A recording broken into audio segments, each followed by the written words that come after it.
Dzień dobry Państwu, ta patetyczna Good morning, ladies and gentlemen. So now we are starting the second day of the Mazovia Development Forum. So it is now Aleksander Sikora and Monica Richardson.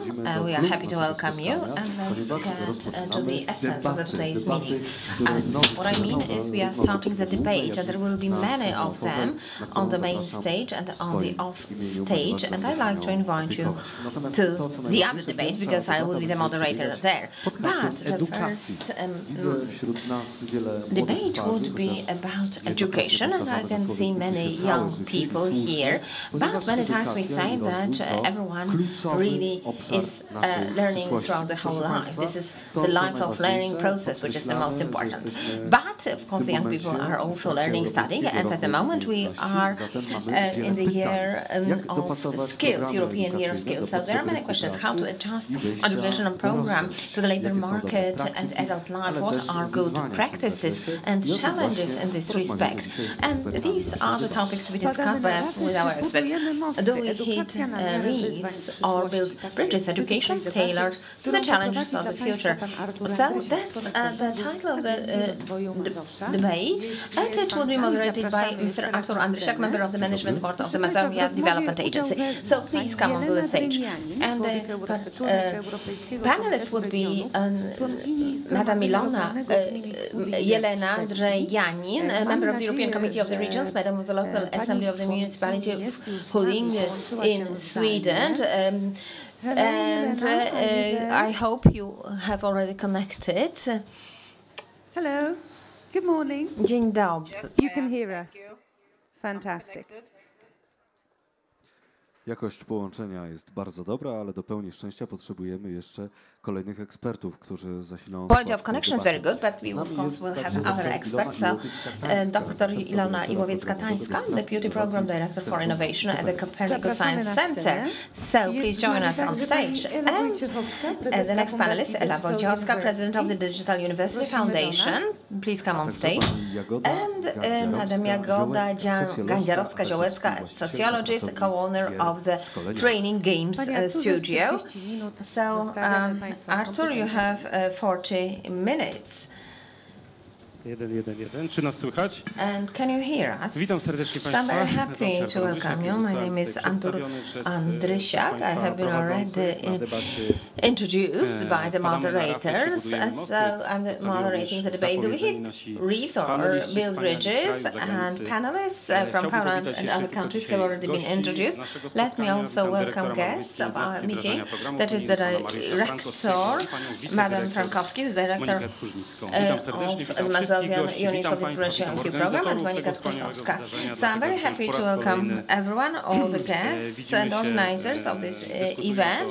And well, this is the consecutive event at which we discuss not only Mazovia development, but also generally development with the contribution of EU funds. So first I'd like to have sort of build bridge now to Sweden by using building block from the Balkan region. So as we know, the most important popular name in Poland are Kowalski and Nowak, but there are countries in Europe where Nowak is not a family name, it is the first name, and you know the famous tennis player Novak Djokovic. Novak is his first name, and his wife's name is Jelena. So that's how I'm welcoming Madam Jelena Drzejanin from Sweden. Once again, applause for Jelena. W roku szczególnym dla globalnej wioski, jaką stał się świat po odkryciach village, and the world became such village after discoveries of Nicolas Copernicus. Now let me welcome the president of the best known scientific center in Europe, which is Copernicus Center in Warsaw. So that's Madam Ilona Iłowiecka-Tańska, who is the director of that. So let me tell you an anecdote. Once when I was moderating this forum, Mazovia Development Forum, and I was in charge of this exercise with a puzzle, and I thought, okay, I'm the father of 3 kids, what could be the problem with puzzle?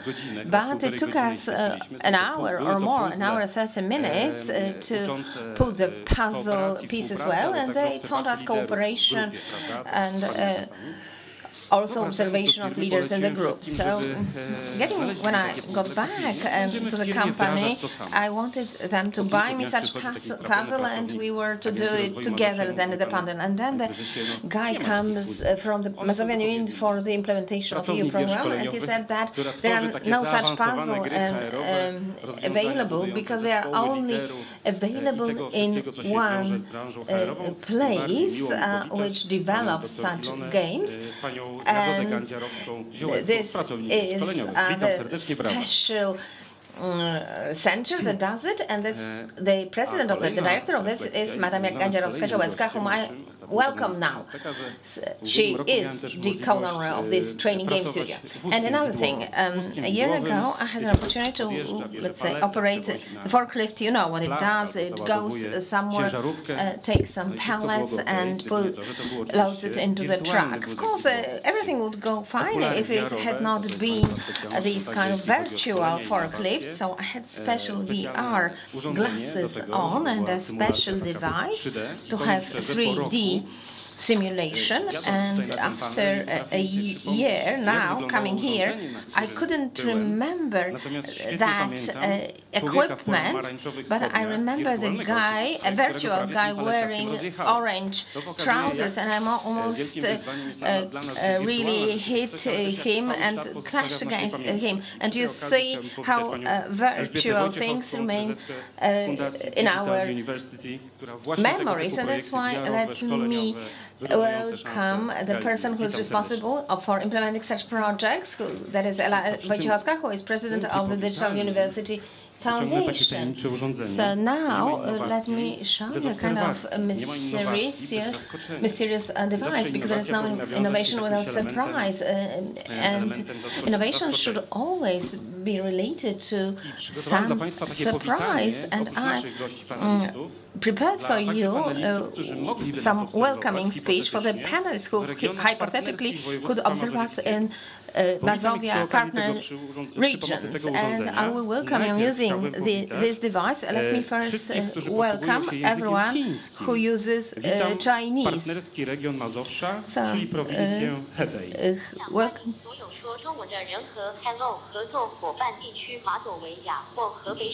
So that's the Chinese, the welcoming of the partnership regions of Hebei in China, in Chinese. So let me also welcome everyone with the friendly region of Veneto in Italy.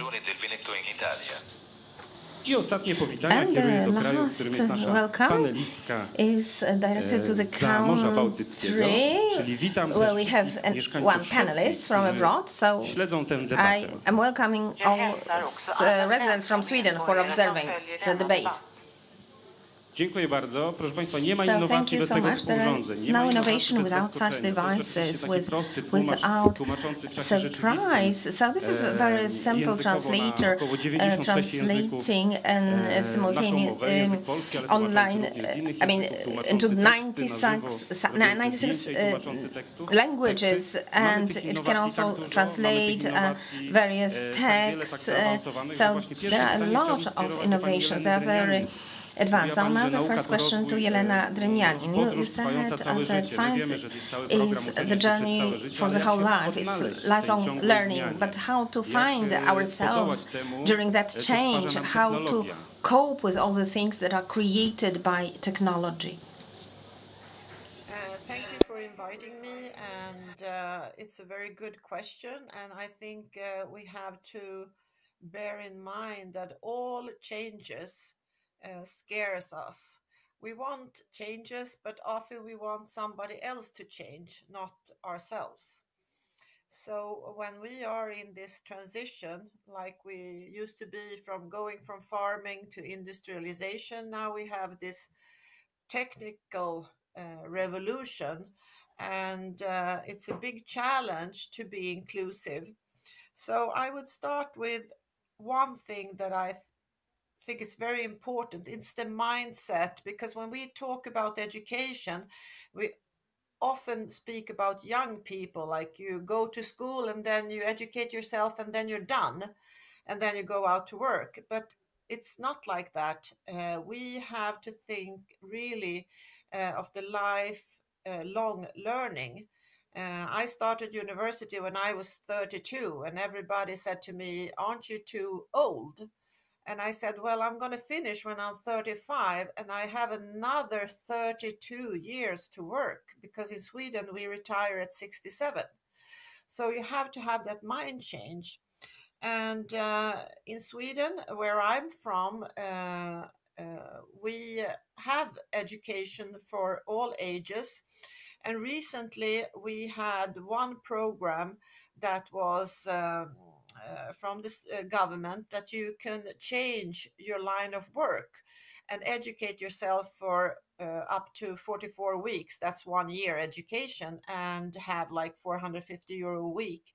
And that money ran out in a couple of hours, because there were so many people who are in the middle of their life that want to change profession. And I think that we have to think that education starts when you are 1 year old in preschool, but then you're going to educate yourself throughout life. So I would take one example, that if you have a new brand car, would you like to go to a mechanic that went to school 20 or 30 years ago and didn't get a new education? I don't think so. Because today cars are so modern, you have to have knowledge of technology to be able to repair them. You have to know a computer.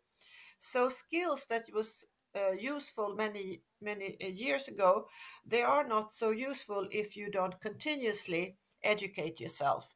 I wouldn't like to go to a doctor that finished med school 30 years ago and didn't have any further knowledge, or studied with new research and learn how to use new modern machines. And this goes with all professions. So I would say that we need at national levels to collaborate with also local and regional level to have, and also with companies, to have relevant educations for everyone, citizen, and not just think linear. Oh, you go from school to university and then you're done. No, you're going to go through work life and education your entire life if you want to be relevant on the job market. I'll stop there.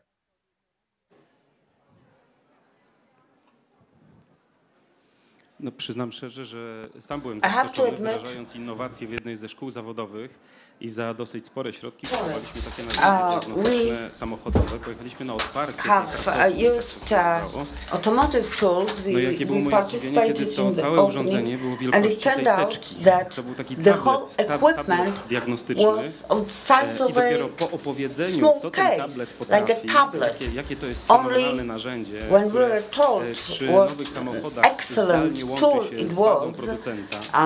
W bazie producenta analizuje usterkę samochodową i znajduje kilkanaście ścieżek diagnostycznych dla diagnosty. Niby proste urządzenie, ale pokazujące, jak technologia może pomagać w person performing the diagnosis. This shows how technology can help in education, while those who conducted that vocational training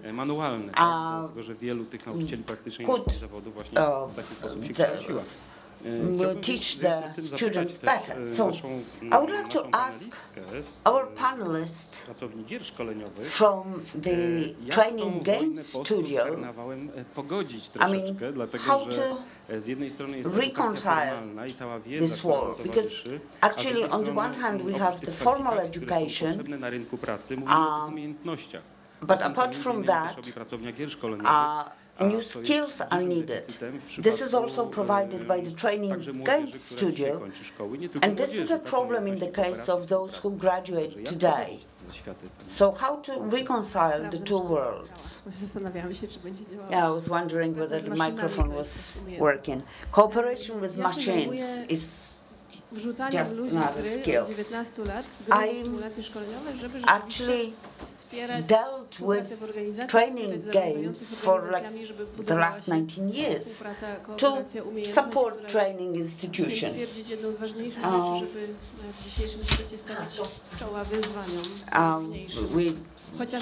We needed to face the challenges. For example, if there is a crisis and the machines fail, we will have to work together to build something together. Being lonely in the future world is definitely not what we want to have. So we get the effect of the system of education. We cooperate with different training institutions, non-governmental sector, governmental administration, and what we see that participation in games-based training is the first experience for them when they can train cooperation and then can discuss what has happened. Because frequently what happens, people are told to implement a project and they don't know how to do that because they've never done that before. They are not taught cooperation. And frequently I can see that during these training games, people, for the first time, start enjoying such situations. They become successful, they pass it to another round. In the next round, they communicate better. So there is a gap between the graduate from the educational system and the person that organizations really need. The research was conducted like 10 years ago. The interviews were conducted with CEOs of different global international organizations, and they were asked what people they needed in order to develop their businesses. And on that list, self-awareness and cooperation were at the top of the list. As we know from the national discussions regarding education that took place in 15 places in our country, and we know very well how sorry teachers and parents and everybody else is, that the graduates are not really fit for the labor market. I mean, they focus on rivalry, on achieving the best scores during the exams. People are used to act individually. So when we observe them during the training games, they are not listening to one another. They all speak at the same time. They just want to say something. They don't care whether everybody else will understand what they are saying. So this is what happens. The students, university students, keep complaining that nobody teaches them cooperation. So, well, I don't know how to find reconciliation. I know that the gap exists, and for the last 19 years we've been offering training games for different ages, starting from the kindergarten till the old age, because these games show us how to cooperate with others, how to talk to them. But whether this innovation will be present in the system of education, I don't know. Well, those puzzles are not puzzles for children. They are monochromatic puzzles with some patterns. And within the team, you need to establish niestandardowych which kształtach, nie wiadomo, puzzle, czy to jest awers which czy is rewers, broken to in wymaga different to, wtedy w ways, tym panelu brali udział chyba sami and both prezesi różnych spółek sides tutaj z of the Mazowsza. puzzles can No, be wymaga used. dużej kooperacji, nawet And ludzi, this którzy na co really dzień requires zarządzają cooperation. Even zespołami. people who manage teams in their everyday life find it difficult. Well, I remember one participant, a graduate of the Warsaw School of Economics, and we had a game that required cooperation, otherwise everybody would lose.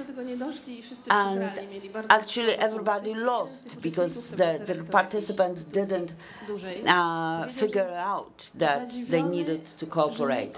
And one of the participants, an important CEO, was really surprised. He said that never during his education he was told that sometimes you should think about cooperation as the strategy to be selected. And said, how come nobody has explained that to me before? Okay, now we have another panelist. We have the Copernicus Science Center.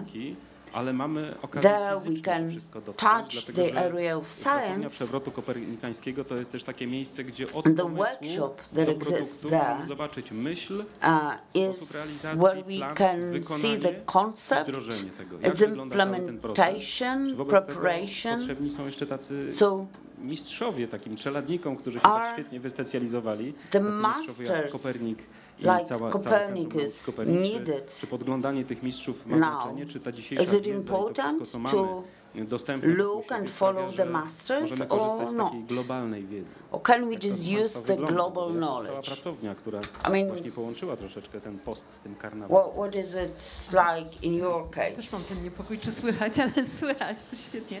Ojej, pan tak ładnie wprowadził pracownię. Ja nie wiem, czy państwo zauważyli, bo my jesteśmy takim nowym budynkiem, czyli tak jest Centrum Nauki Kopernik. Well, there is the Copernicus Science Ja bym chciała, żeby Center. państwo dali znak, kto był. Have you been to the Copernicus Science Center? A na przykład państwo nie lubią Those of you who have not been there and you don't want to go because you don't like children, etc., etc., once a month there is a possibility for only adults to visit the center.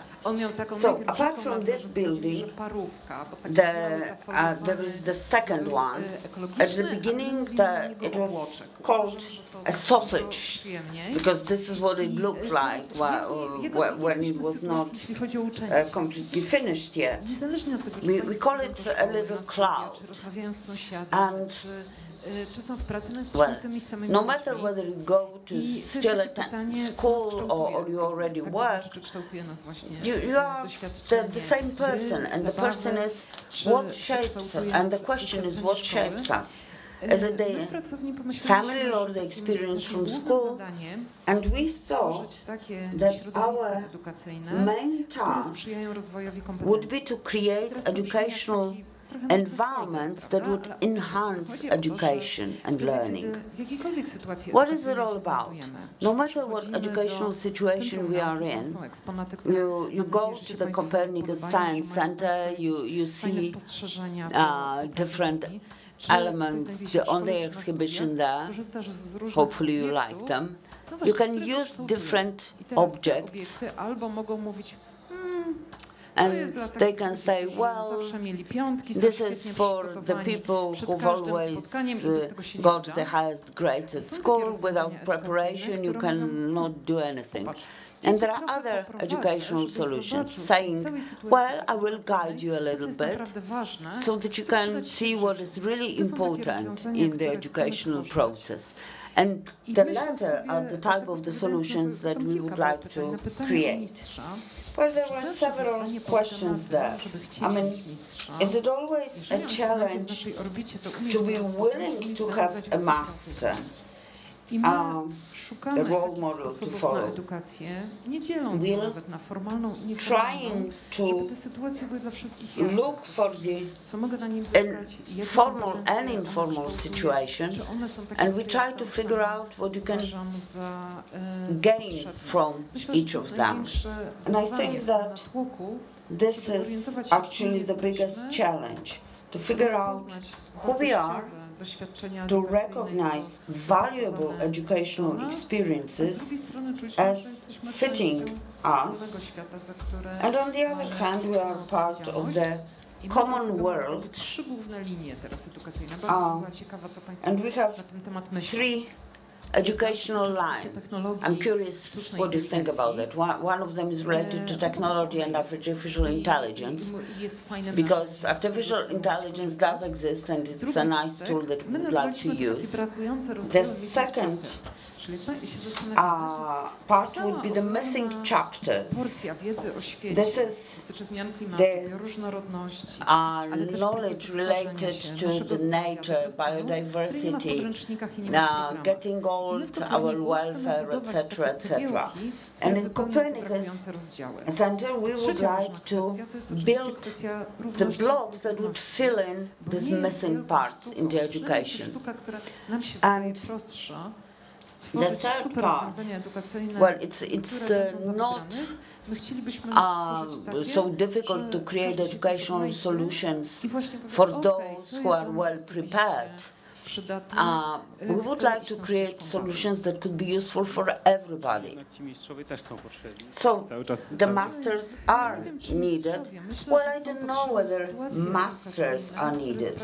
I think that educational situations are needed where we'll know that what is happening there is fit and suitable for us. Okay, let us ask about those masters who teach our children, for example. I mean, how to use artificial intelligence, virtual reality, etc. How to use these technologies to teach the teachers. I mean, is the new generation of teachers catching up for the deficits they have? Everybody has deficits. The technology is progressing very fast, and it's difficult to catch up. It's Ela Wojciechowska from the Digital University. Well, I would like to refer to what the previous panelist has said. In many debates that I participated in, the masters were called mentors. The teacher is the mentor who's leading or guiding the students through the educational path, rather than just check what the students have learned. So, in my opinion, the role of the teacher should be that of the mentor. In the Digital University Foundation, we work with teachers. We try to teach them and convince them to implement technologies during the classes in the school life, so as to make the classes more attractive, and so as to prepare the students for the needs of the modern labor market, in order for the graduates to be really prepared to what the market expects. So what COVID taught us speeded up the process of science or teaching 4.0. I understand that teachers also have a problem with absorbing everything that is offered by the new technologies. Well, I would actually divide my work into two periods, before and after the COVID-19 pandemic. I mean, before COVID-19, it was much more difficult to convince the teachers to adopt certain technologies. Now, the COVID forced teachers to get educated and to follow the trends.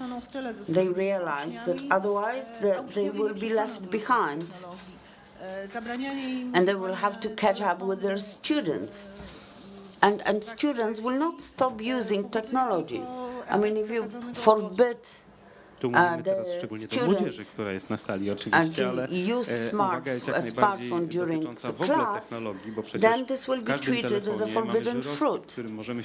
I mean, each mobile phone you have a gyroscope, and so it is a very good example to clarify certain służyć w dobrym celu, a może służyć w złym celu. Sprawmy, żeby on miał to smartphone, just as any other device, can be used for the good or bad purpose.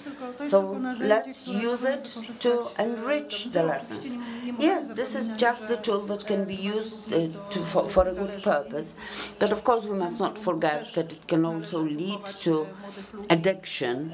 So this is what we need to educate young people about, but this is also the role of the parents and the environment where generally the young people are educated, whether we're talking about smartphones or tablets in the vocational school that you've mentioned. These are tools, and it's up to us Według how this will be raportu used. ostatniego Oxford University, on się powtarza zresztą, za 20 lat nie będzie 47% zawodów, które dzisiaj są na rynku pracy. Widzę tutaj dyrektora Tomasza Sieradza, dyrektora Wojewódzkiego Urzędu Pracy. Jakiś czas temu również o tym rozmawialiśmy i to jest nieuchronne, że część zawodów odchodzi do przeszłości, ale 60% dzieci obecnie uczących się w szkołach podstawowych będzie pracowała w zawodach, których jeszcze dziś nie ma. W związku z tym mam pytanie także do pani Jeleny Dreniani. Czy inteligentna specjalizacja, czyli to, czego nas świat nauczył, to segmentacja tej wiedzy, to jest coś, co powinniśmy wykształcać w pewnym momencie naszego życia? Czy ta multidyscyplinarność, która pozwala też rozwijać się w sposób taki uniwersalny, przekrojowy młodzieży, powinna nam towarzyszyć do pewnego momentu w życiu. I to jest kolejna taka granica dosyć cienka między tym, kiedy zacząć tą inteligentną specjalizację i się specjalizować, a tym, kiedy jesteśmy w stanie pochłaniać całą wiedzę i całą przestrzeń edukacyjną. Between the two, the general education and smart specialization. Good question, very difficult question, and if there was a prize, who had an answer would win a lot. But I think that it was interesting to listen to the other panelists because you touched many of the issues that we have to deal with. And knowledge is nothing you just put in and something comes out. I think that we have to have a culture in education that collaborates both with different disciplines in education, but also with society and businesses and innovation. And the hardest thing is to educate our youth for jobs that we don't know will be in the future. So when I used to be a teacher 30 years ago and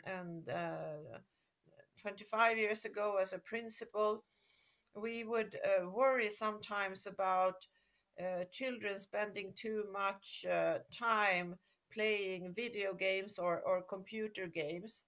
But today in Sweden, we have university education that are building computer games, and we have several Swedish companies that are large export industry of the gaming industry.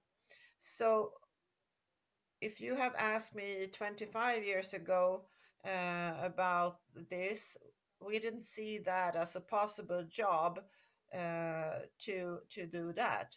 So today we have AI. We don't really know how that will affect us. It will change us. There is a fear. But we can also see that new generations after pandemic also fear.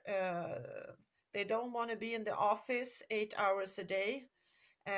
They want to combine family life and work life in a different way.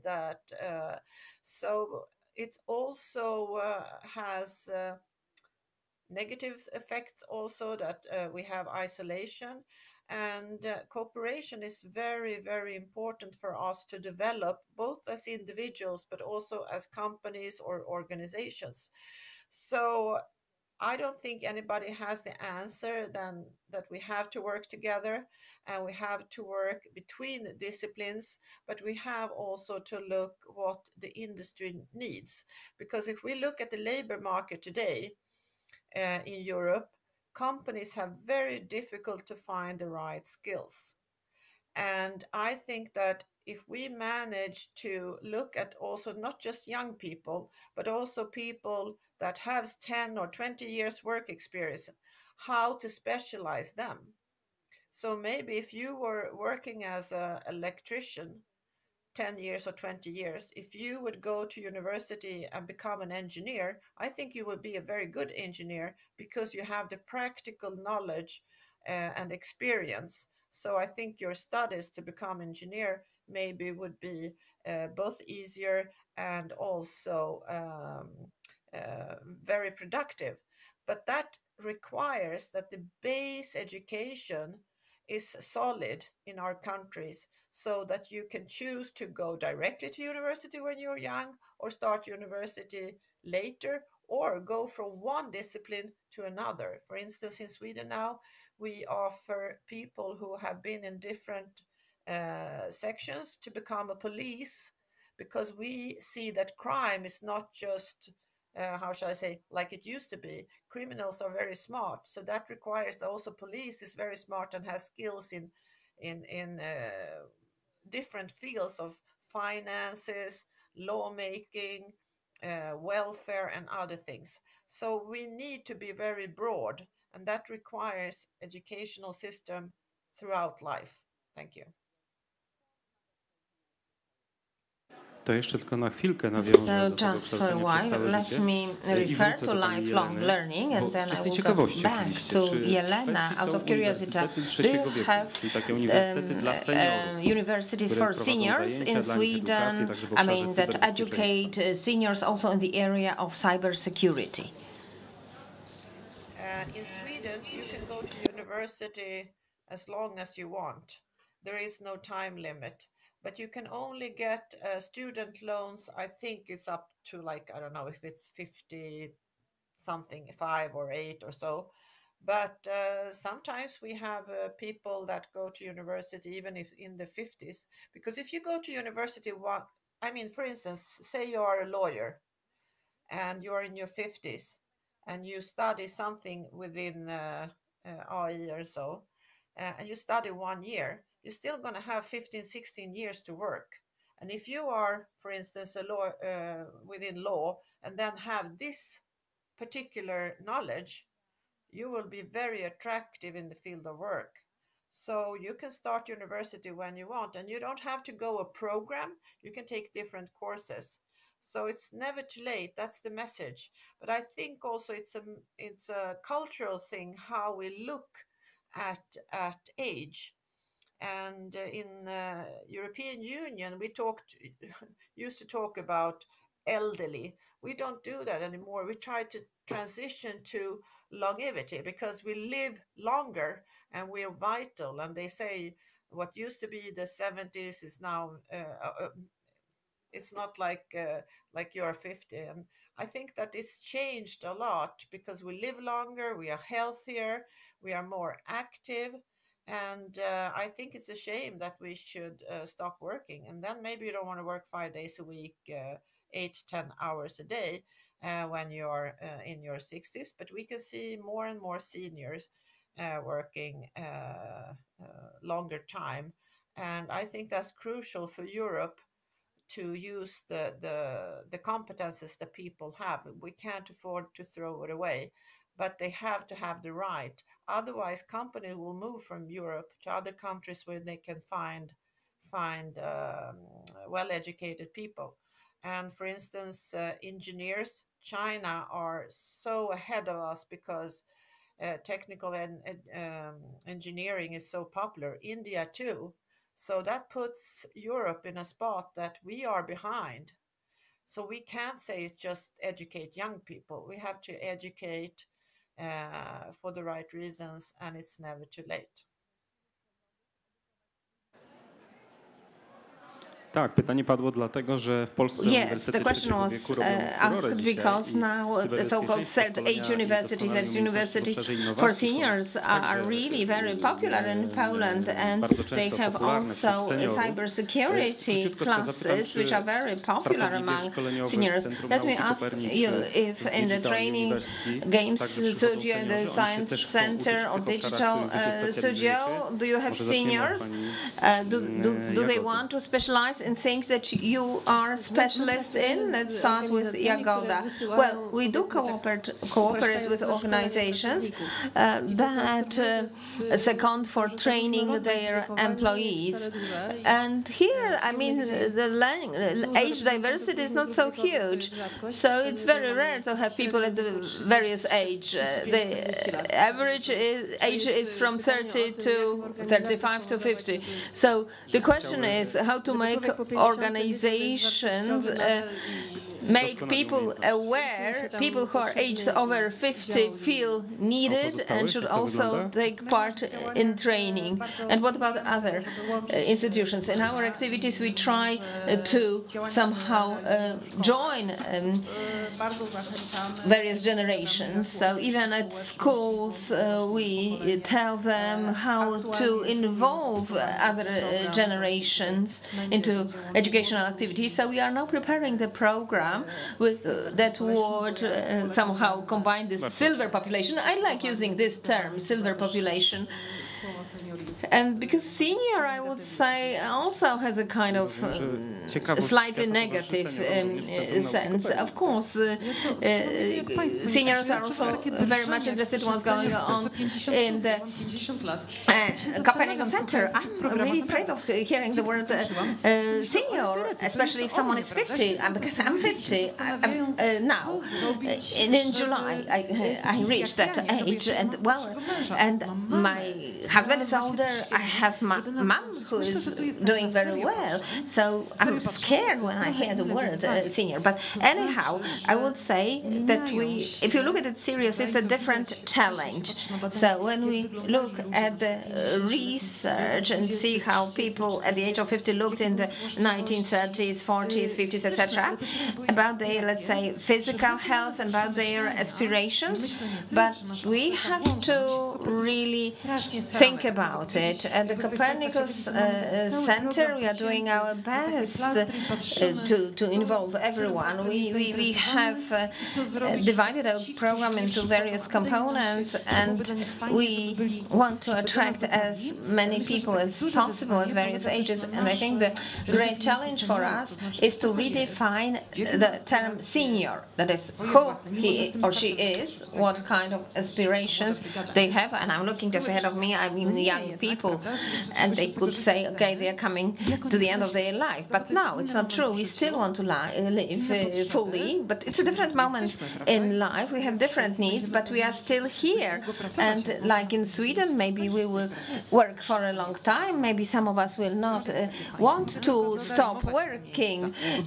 It's not so nice for you to replace us, because we'll be active and very experienced. I can add that when we were getting prepared for people, for say seniors, and we asked young people who the elderly people are, and from the young said these are people aged 45 plus. Well, let me refer to that, because I'm not yet 50, but soon will be. But I would say that the organizations with which we cooperate, there are people aged 35, 40, and it's very rare. Maybe it's president and the board. We can see older. I mean, once, but well. This is the kind of discrimination, and the question is where they are and why they are not there. So can such analog time is measuring time, and we see it that we are coming to an end of the debate. Thank you very much for dividing your time. I'm very thankful to Jelena, Ilona Iwojska-Tańska, Ela Wojciechowska, and Jagoda Gadzierowska-Ziołecka. My name is Andur Andrysiak, and I have had a pleasure to be the moderator of the debate. Thank you so much for your kind attention. Thank you so much. I am now obliged to say that I'm 51 years old, and I remember Sarah Madge, who wrote that a 40-year-old guy was crossing the street. So thank you very much, ladies. We are sorry, you are not going to retire now. Not yet. Crucial piece of information now, after the debate on education. Here in this center we have the lecturing hall near the foyer, and many interesting meetings and lectures are organized there, and soon at 11 o'clock the presentation will be delivered on the Mazovian Mobile European Institute. The lecture will be Bartłomiej Kusek, coordinator of the project called European Education in Mazovia. So the Institute invites you soon to that hall, and we will hold the next debate here in this conference room, and we are about to start.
właśnie, proszę Państwa. So, ladies and gentlemen, now cities for the residents or residents for the cities? That's the question.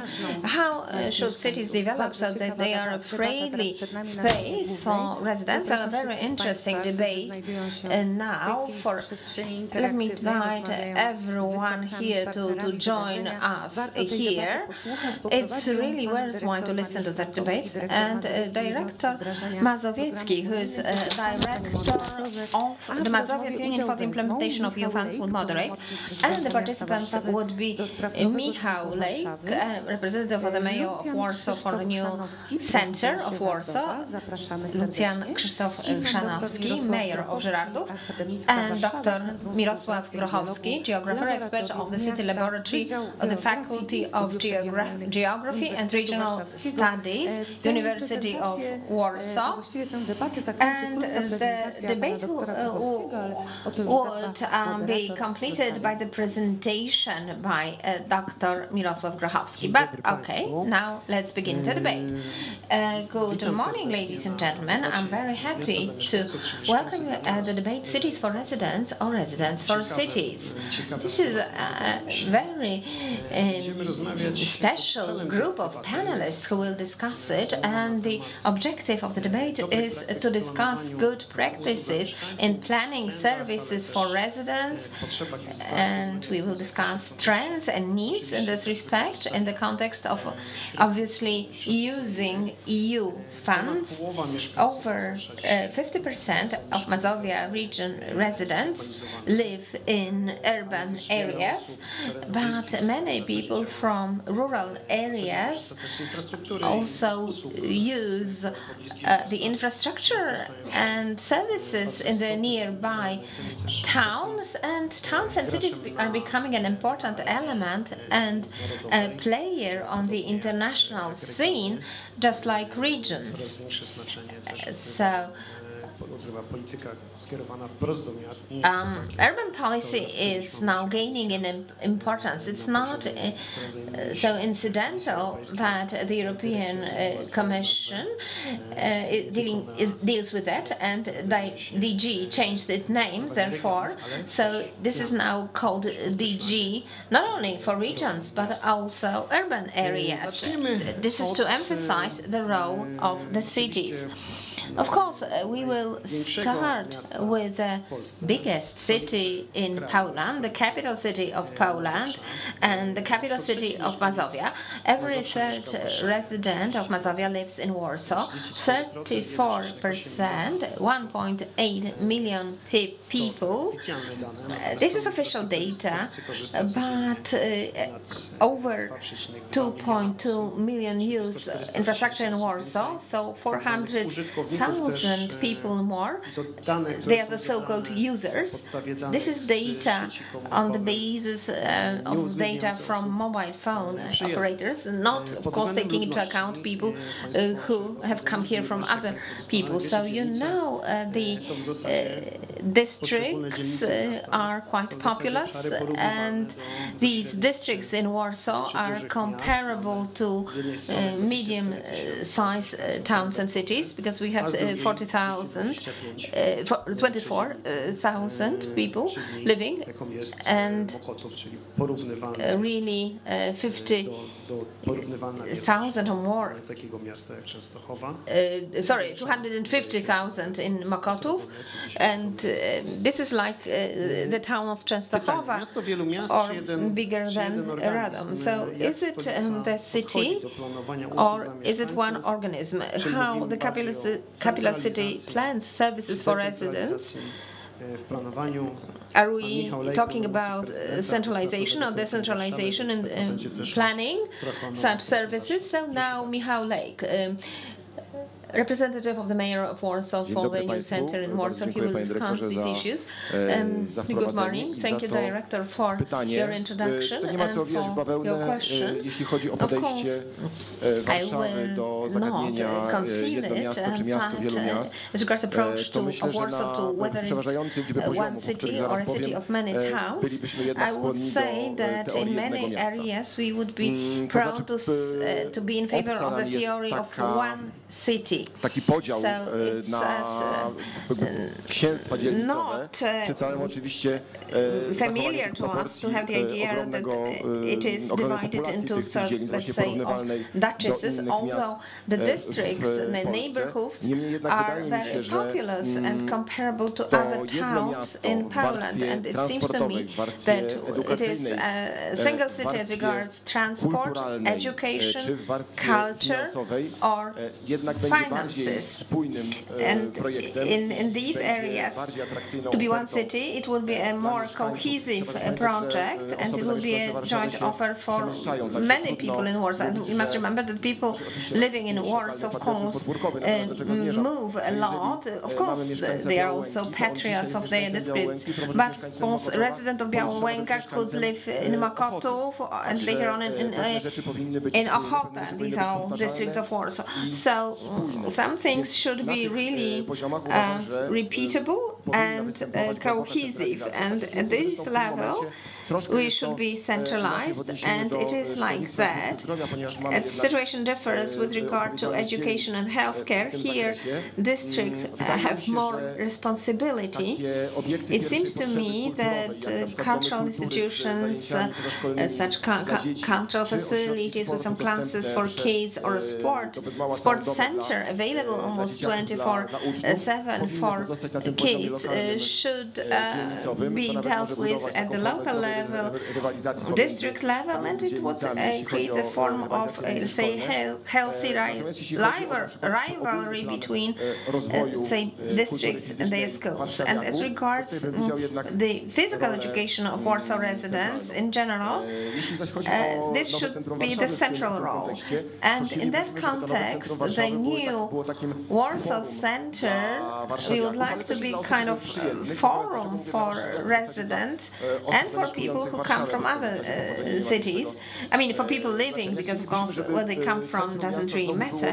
We would like the city center to be open to residents, of course, because it doesn't have to be just tourist attraction. Of course, Warsaw has its tourist attractions, but we want life to be back in the center. So the project of New Warsaw is composed of infrastructure changes, more green areas, less car traffic, protection of pedestrians, and improving pavements and lighting. This is one part of that project. The other is to make this area so attractive to attract investors, capital that would present its offer to residents, and therefore we want residents to spend time willingly there. So that could be kind of center, real center for people who will be coming here, because there's good transport to the center, and the EU also contributed to that. We have two metro lines, tram lines, bus lines, and we have now pedestrian crossings on the road. So we wanted the city center to become the place of meeting for Warsaw residents. Now, Żyrardów is a different town. 40,000 people live there. It is located on the route from Warsaw to Łódź. And as you know, it has a long history of industrialization, textile industry, and very good urban renewal, one of the first ones, financed from EU funds in 2004. This is, I guess, one of the first, or maybe the first urban renewal project. I remember because 20 years ago, these were first 7 projects which were implemented under this urban rehabilitation program in Warsaw. It's also the so-called city garden, or garden city. So now Mayor of Żyrardów, Lucjan Chrzanowski. Mazowski. In what direction does Żyrardów develop, and how EU funds are helpful in this respect? Because I remember there were some funds in the first programming period from EU. And what is the situation like now, today? Thank you so much. Thank you for inviting me to this important discussion. Żyrardów. Historically, the so-called closed town without any investment areas, with collapsed industry, just one type of industry. So you, I'm sure, realize which problem we still have to resolve as regards my beautiful town. Indeed, as regards the first urban renewal program in Mazowsza was very important, because then large EU funds that were allocated for Żyrardów, it was in 2002, 2004 up to 2006, and that all started the process of change, not only in the public space, which is important for each and every manager, but also the process of change in the so-called social space. So if I was to define the direction of Żyrardów development now, it's again the renewal, the revitalization process. Today now more targeted at people, that is social services, and definitely I hope very much that the current or the upcoming, it's hard to define, EU perspective will significantly facilitate this direction of our development. Well, I'm saying it's a closed town, and what does it mean? It means it's a town. It's not a rural urban municipality where we can plan the change with regard of using some land for some purposes, like 100 or 200-300 hectares, and finding finances for that, and planning also taxes from real estate, for example. Because we have no such possibilities, I must look for other solutions. I might accept kind of different financing arrangements here for these ideas. Focus on the development of Żyrardów. So one of these ideas is the fact that 5 municipal companies operating in our town started to change the classification of expenditure, and I know that people from local governments know what I mean, is because today our problem is an increasing current expenditure, so what every day we consume, let's say, colloquially speaking. So in that situation, of great importance is this issue related to the change of classification of expenditure from current to another one, to property investment-oriented expenditure, because everyone here knows what it means to have an operational nowych dochodów własnych, bo nie mam gruntu. Without having a possibility to have our own income, because we don't have land that we can tax. Dla takiego budżetu, a mam budżet ogółem w granicach budget like ours, 300 milionów złotych. The budget is at the level of 300 million zlotys w skali roku. Annually. Dołożenie 18 milionów wydatków majątkowych bez dochodów 18 million expenditures without our own income. Well, some ask me how I did it. Well, I worked for 2 years on that. No, jest to możliwe. Słuchajcie, jest to możliwe i ja w zasadzie nie mam innego wyjścia. And I have no other choice. Dotacje przy wydatkach majątkowych rzędu 100 milionów złotych, at the level of 100 million dotacje w skali roku na poziomie 50 kilku milionów złotych. To w przypadku takiego miasta 40-tysięcznego Capex would be 100 million zlotys. I got 50 million subsidy. wydatki inwestycyjne w skali roku. Dzisiaj to brzmi bardzo archaicznie, to powiedzmy cofając się kilkanaście lat wstecz, wydawano 4 miliony złotych. 4 million zlotys co można za 4 miliony zrobić? Was invested in Żyrardów. Za 100, 106 can you już do można pokazać for siłę 4 million zlotys? Nothing really. Ale If you have wracając 100 do million, then pytania pana this is a dyrektora. different story. Now going back to the question asked by miast the director. Żyrardów, In the case of cities a nie like jestem odosobniony Żyrardów, na Mazowszu, and tak? I'm Bo not są również podobne miasta, które unique bardzo by chciały się rozwijać, in ale nie Mazovia mają już region. tej możliwości. There are other Nie cities, mają. similar No to gdzie? cities that they would Jeśli ja like nie to mam develop, w tej chwili gruntu but they cannot.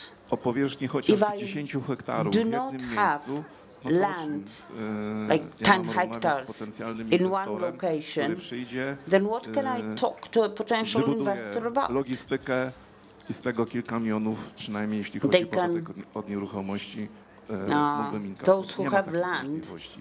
can Więc współczuję install też kolegom, some koleżankom z warehouse, takich miast, logistics center, które etc., te etc. możliwości w tym And zakresie then, mają of course, this will be an bardzo income to the budget ograniczone. of the municipality. So, yes, I feel sorry Jesteśmy for bardzo zadowoleni those cities that have limited possibilities in współpracy this respect. w We ramach are warszawskiego very obszaru happy funkcjonalnego. with tamtego rejonu cooperation within byliśmy the jedyną Warsaw gminą functional miejską.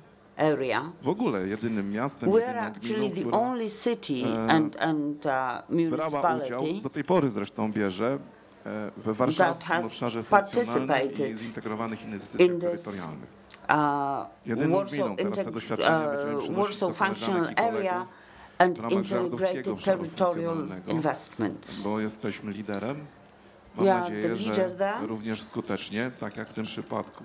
I And we hope that wprost, cała infrastruktura dedykowana the whole infrastructure ochronie środowiska dedicated to environmental rekreacji protection, leisure, powstała dzięki wsparciu z has naszymi been partnerami w warszawskim obszarze developed funkcjonalnym thanks to the ze środków support Unii and Europejskiej. cooperation Gdyby nie and to, support of the EU funds to w and jaki cooperation sposób, with our dysponując partners takimi within the Warsaw możliwościami, o functional których area. Państwu powiedziałem wcześniej, If not for miałbym that, zbudować how kilkadziesiąt kilometrów dróg dla could rowerów I build several i dozen innych kilometers of elementów bicycle bardzo roads potrzebnej infrastruktury w zakresie komunikacji między innymi. other elements byłoby to of the bardzo transportation ciężkie. infrastructure?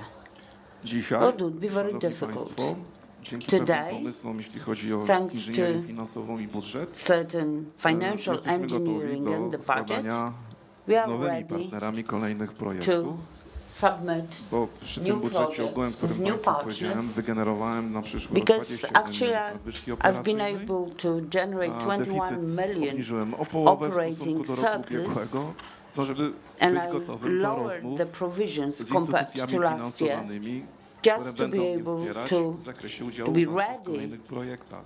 to Ale have talks zamykając jak with gdyby financing tę część, institutions. powiem, nie ma Well, możliwości to close rozwoju this part, takich let me miast, say takich that miejscowości jak Żyrardów It's not bez wsparcia possible for środkami towns like pochodzącymi z Unii Żyrardów to develop Europejskiej. without support I of the EU wszyscy, którzy funds. mają ten problem jak Żyrardów, And all those ubolewamy, że who face the same trwa tak problems długo. as Żyrardów feel Dziękuję sorry bardzo, panie that prezydencie. it Czyli takes wyzwania nowe, so bo long wyjście, to get nowa, the funds. nowa rzecz, tworzenie własnego Well, new obszaru challenges, funkcjonalnego, to się creating zadziało w związku z the functional zmianami w area statystycznym, that was które miały miejsce related przed tym okresem to programowania. Pan dr Mirosław Grochowski, statistical geograf, ekspert changes that Laboratorium Miasta happened before the Uniwersytetu current Warszawskiego. programming period. We współpracy z Urzędem Dzielnicy Targówek, No, witamy a przedstawicieli Mirosław Grochowski władz dzielnicy Targówek, from the University of Warsaw panem wiceburmistrzem, przeprowadziło badania ankietowe wśród mieszkańców dzielnicy Targówek, conducted dzielnicy, która liczy 120 research tysięcy mieszkańców, among dotyczących inhabitants of Targówek district usługi podstawowe to takie, które są having dostępne 120,000 miejsca inhabitants, zamieszkania pieszo lub and sprawnym the research concerned transportem w ciągu 15 using the basic Dodatkowo services, zapytaliście the services państwo that would mieszkańców, be jak postrzegają accessible odległości within do 15 usług, jak minutes oceniają dzielnicę walk. jako miejsce zamieszkania, And co they were zmieniło also metro na asked Targówkę. how they Ale zaznaczam to, rozumiem, że to będzie evaluate przedmiotem the prezentacji, więc teraz może district and nie also będziemy, how did o tym subway rozmawiać, change dobrze rozumiem, the situation in panie Targówek. profesorze, panie rektorze. But this is not what we are going to discuss right now. Pan rozpoczął dyskusję, bo to podobne pytania by zaraz zadał kolejny. I'm going to ask more questions to the remaining panelists also. But the first question to you, Mr. Grochowski. What would be of key importance? Two elements Patrząc na pana doświadczenie, in planning of the future of the cities, based on your own experience. Włączony jest, tak? A dobrze. Dziękuję bardzo. Well, thank you very much. Za zaproszenie do dyskusji. Thank you for the invitation to this discussion. It is good to be in such a nice group of experts. Well, I'm going to discuss the district of Targówek and the 15-minute city concept at the end of this panel discussion, but now I would like to make two comments. I believe that the title of our discussion indicates a certain dichotomy. Somebody might say that it's false. I mean, if the first part is true, the other one is false, and the reverse. But I don't believe it should be like that. I mean, yes, in the past it was true. When the cities developed because of industry and we were not talking about residents, but rather the labor force, yes, that led to problems. But now I believe that the city is the residents and those who manage, and the system has to be managed in such a way as for the system to function in a reasonable way. Now the second comment to what has been said about Warsaw, where you see the current paradigm of development of metropolis, and Warsaw is the only metropolis in Warsaw. It is necessary to diversify the space. It has to be heterogenic. It's frequently said that metropolitan cities consist of micro spaces. So if we're talking about them, they are formed by the main actors operating in the city. And this works. We have many examples of this.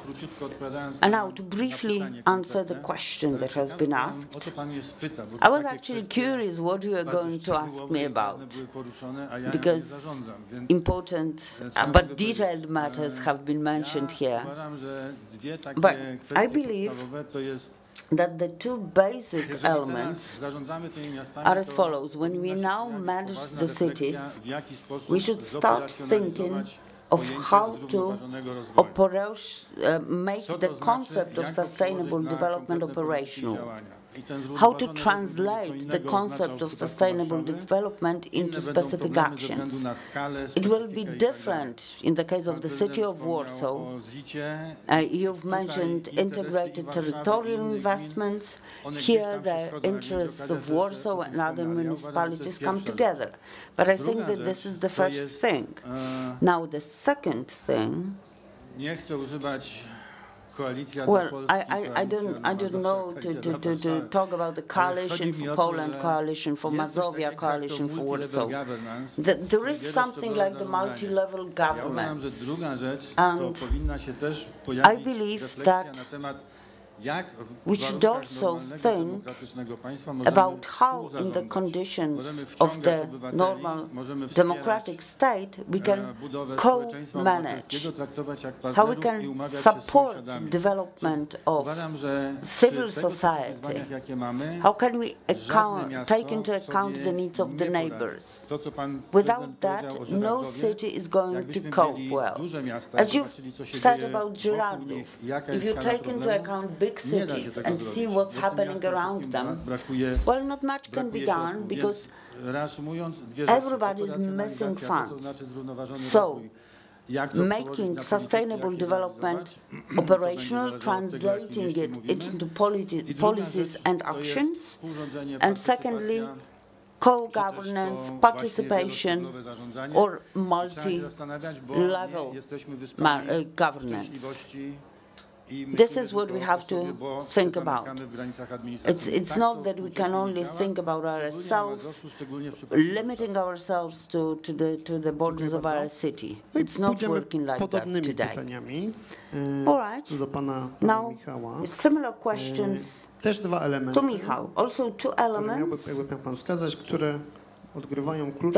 you could point out to, which are of key importance for the development of Warsaw. Warsaw for the residents. Ja bym to widział w ten sposób, że po pierwsze to jest wykorzystanie istniejącego potencjału rozumianego jako już istniejący potencjał na przykład ochrony zdrowia czy edukacji, czyli tam, gdzie mamy ośrodki zdrowia, tam, gdzie mamy szkoły, przedszkola, tam, gdzie mamy już może nie rozwiniętą, ale chociaż wdrożoną sieć transportu, żeby wokół tych ośrodków, tych elementów already implemented, not necessarily developed. Around that, new housing districts should focus so as to avoid urban sprawl.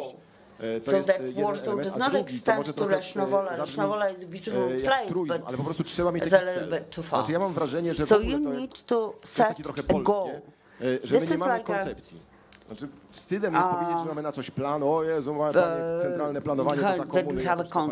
Nie. No, people say, well, central planning was good during the communist times, etc. But if we don't know our goals, if we do not have a plan, then we're wasting taxpayers' money. So we should use the existing potential and we should set the goals for ourselves. And of course, I do share the concept of those Natomiast ja sobie wyobrażam, skoro jesteśmy przy tej paraleli do kosmosu, że mikrokosmos czy kosmos tworzy Warszawa z żeradowem. Nie wyobrażam sobie, żeby Warszawa była z zlepkiem mikrokosmosów, jeżeli można przejechać metrem w 40 minut z Kabat na Młociny. To trudno tu mówić o jakimś układzie słonecznym. W przypadku żeradowa jestem sobie w stanie wyobrazić taką symbiozę. Wręcz uważam, to co pan prezydent powiedział o finansowaniu. Mamy obecnie janosikowe, którego funkcjonowanie i odprowadzanie jest wypaczone, natomiast czy jego geneza jest nieprawidłowa? Moim zdaniem nie. Jednak Żyrardów dla Warszawy spełnia bardzo istotną rolę. To znaczy nie ukrywajmy, że osoby, które mieszkają w Żeradowie, pracują w Warszawie. Może nie wszyscy, ale jednak jest to duża część tych osób, a potrzeby społeczne, edukacyjne i sportowe tych osób oraz kulturalne są zabezpieczane przez miasto Żyrardów. Także ja uważam, że Warszawa powinna w jakiś sposób partycypować w kosztach czy w nakładach, jakie Żyrardów na to zabezpieczenie osób, które na co dzień przebywają w Warszawie, powinna jakiś wkład w budżet Żeradowa mieć. Make some contribution to financing of the cultural and sports events in Warsaw. Well, the special tax will be 2 billion in the case of Warsaw next year. Well, 2 billion compared to 300 million, that's Żyrardów budget. I mean, I do agree with the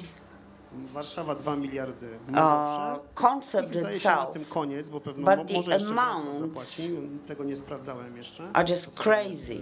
I mean, podał wczoraj wstępne, że to będzie 2 miliardy złotych dla Warszawy, ale coś jest nie tak, jeżeli jedno miasto i jedno województwo muszą płacić na there is something wrong if we gminy w takiej wysokości. Znaczy ten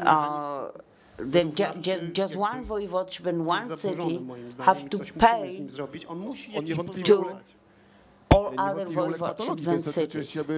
Jakby zgoda, natomiast to jest troszkę tak, to się posłużę taką anegdotką, no, czy 1000 kalorii dziennie to jest dużo. No, 1000 kalorii z cukru to może jest niedużo pożywienia, dużo kalorii to jest niezdrowe, a można mieć 1000 kalorii z ryżu i świetnie wyglądać. Tak? Więc czy janosikowe jest złe? Szkoły w obecnej formie jest złe, jest patologią i w tym, tak jak jest planowane, nie powinno być wdrożone. Natomiast czy mechanizm wyrównywania it's bad if 1,000 calories is provided by rice, then you can be healthy. And of course, in my opinion, the special tax in the current form is not good. But generally speaking, richer municipalities should support those that are not as wealthy. Maybe instead of giving, I don't know, 2 billion zlotys to Podkarpackie Województwie, maybe some part of this amount should be left to be spent on the surroundings of Warsaw. This would be good for Żyrardów and other neighboring cities. Mayor, two elements, according to you, which are of key importance from the point of view of the city like Żyrardów. Well, two basic key elements as to shape the city as the administrative center. I mean, we have approximately 70,000 inhabitants in Żyrardów Powiat. Half of these live in the city of Żyrardów. And the second issue is related to digitization. In the public space, we have the 19th century old town in our city in the original form, but these are mainly places where people live. So the second idea is to refurbish these old buildings. Well, in our case, we have like 300 monuments entered into the registry of monuments. This is a big burden, but on the other hand, this is a big asset. So the second element, when we're talking about the current and future development of the city of Żyrardów, this is, well, the elements that I've mentioned. I mean, the strategic directions of the development of Żyrardów have been defined.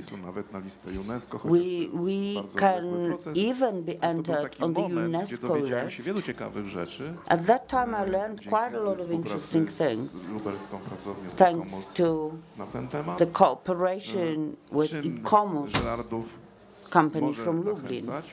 I learned how Żyrardów can encourage people to come and what should be done in this respect. But of course, we do need support by external funds. Without that, it will be difficult. All right, so what mistakes should we avoid? What reefs to avoid? Nie rozdawać pieniędzy za darmo. To taka moja pierwsza uwaga. Dlatego, że give money for free. Co do tej pory było? Myślę, że w podejściu większości zarządzających in the approach of the majority pracę, budujemy fontanny, the city authorities. They wanted to build squares and fountains. I have to admit that was like that also. Right now, this is changing. These processes of changes in the public space are connected with changes in the social space. The two should work together. Let me give you the example. Taką rzecz, że ale to nie jest wina ludzi. Well, this is actually people cannot be blamed for that.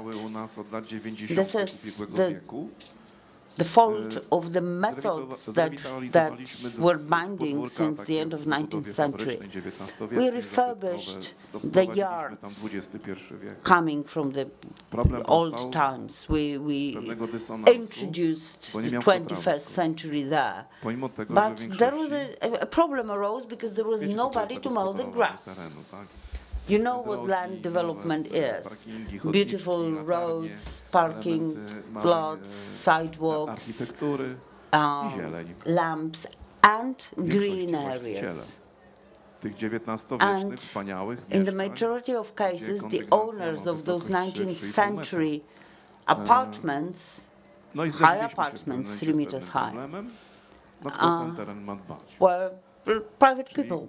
And we had a problem, who's going to take care of the green areas that were created in the yards?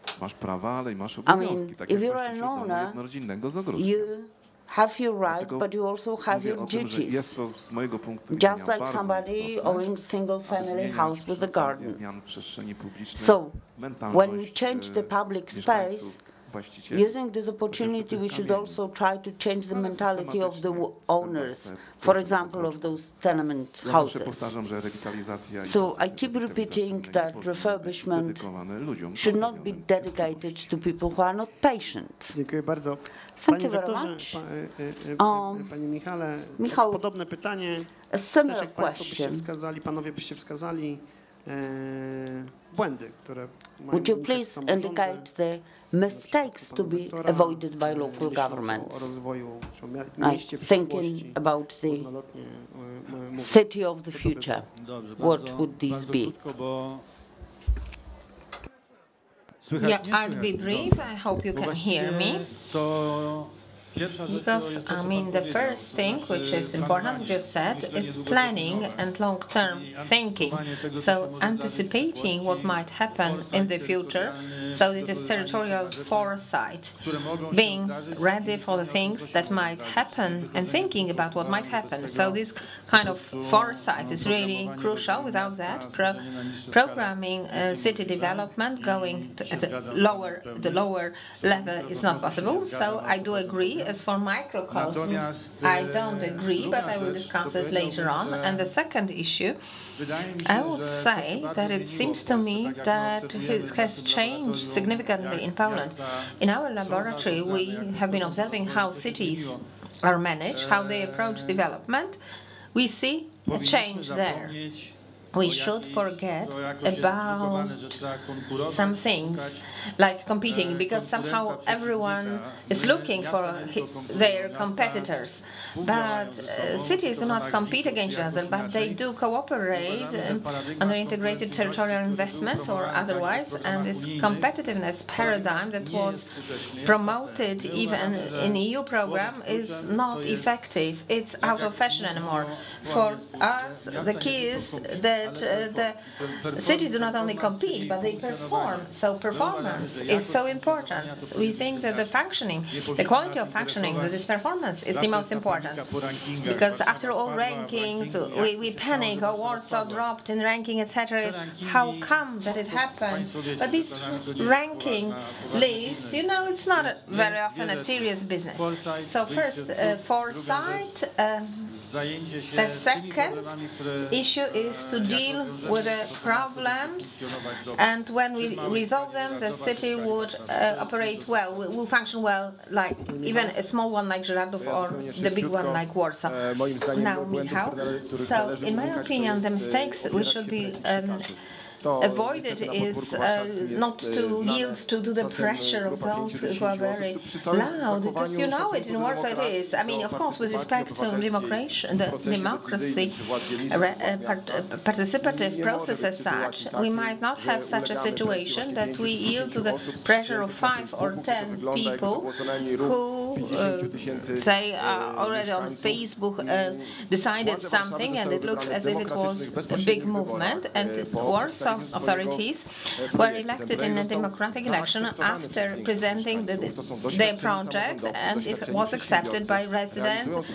So they are experienced people, local government people and businessmen. We have indeed great specialists here in our regional government, so we must trust them and don't get manipulated for some, like in Targówek district, one guy always criticized something, that one tree is missing or something, and that gives rise to the impression that the mayor of the district is not working well. So I was responsible, for example, for organizing car park and for not allowing parking cars, or also there was a kind of brawl in one of the districts in Saska Kępa that people were against it, paid car parks. So I think in one of the districts it was 15 people So, when TV came, there was journalists, there were more journalists than these residents, but in another districts of Saska Kępa, although the mayor was in favor of paid for car park, he somehow gave up these paid up car park, so he yielded to the pressure of these people, not so many of them, but we mustn't do that.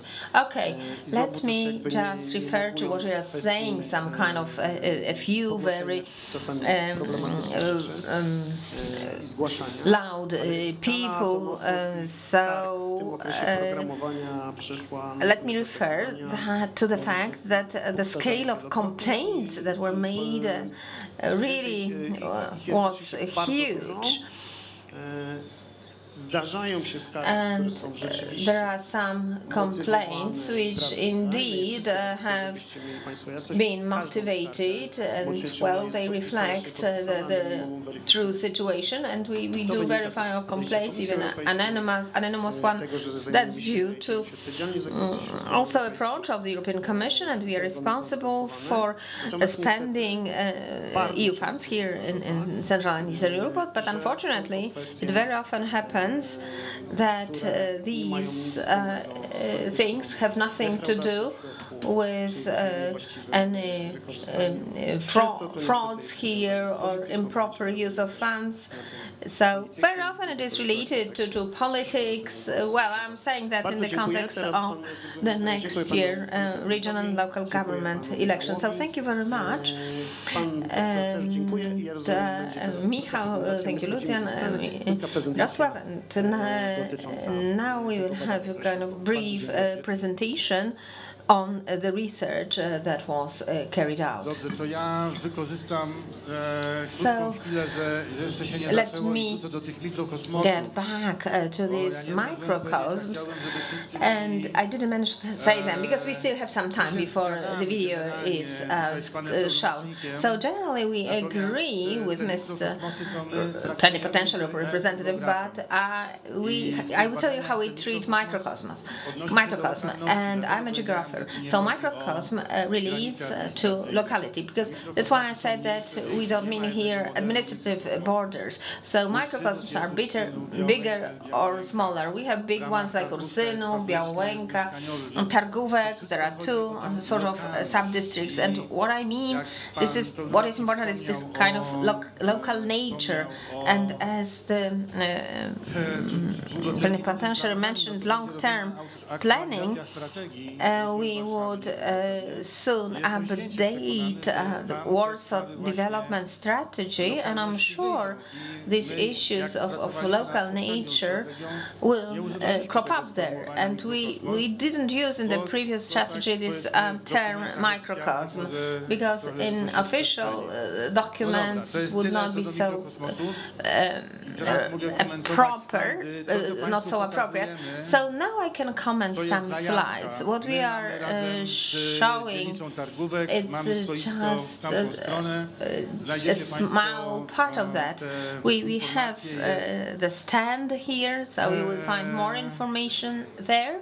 So the city laboratory as the research unit, and the city, the office of the capital city of the Warsaw is also represented there at the stand, so you may find more information. So if you're interested, please go there.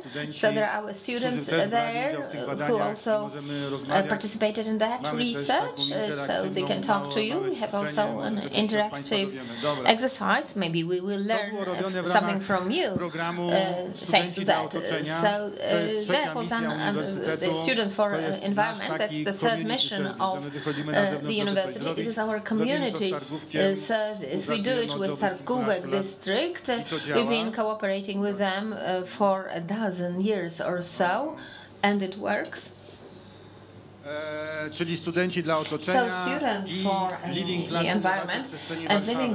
To, co chcieliśmy zrobić, to chcieliśmy skonfrontować wyobrażenia ze stanem zagospodarowania i z tym, jak się ludzie zachowują. Zrobiliśmy badania actual state and the behavior of people. So we use several methods here, like GIS, so the eye and the glass to see where critical services are located, and they are called also basic services. I mean, critical services that they must be located close to residents. So we did it in 100 per 100 squares, so they are very accurate analyses. And we checked what is the distance of some people to some categories of services. We also made analyses of education, catering, trade, I mean for dozens of categories, and we therefore generated kind of deserts where there are no services or they are not so acceptable. And someone may say, of course, that if something is there in that space, doesn't mean anything, because it might be physically accessible but not available because of its quality, etc. So we know that these two issues are important, and we went even deeper later, checking how people go in Targówek district to pharmacies and other services. We can discuss it more downstairs. Now, assessment of the underground impact. This is crucial, and it should be treated, as Director said, as costs and benefits for various groups. So Metro shows underground that some groups really benefited from that, and there are some comments on the so-called overground transport. It's catastrophe of opening the underground there, and it's true. But at the same time, many people use the underground, so they swapped, and they use most of Targówek citizens, and most people are satisfied with living in Targówek, and they think if they live close to underground, it's even better, and they think it's this district is safe to live. So we see that over 60% of the people surveyed use the underground, so really a big number of people.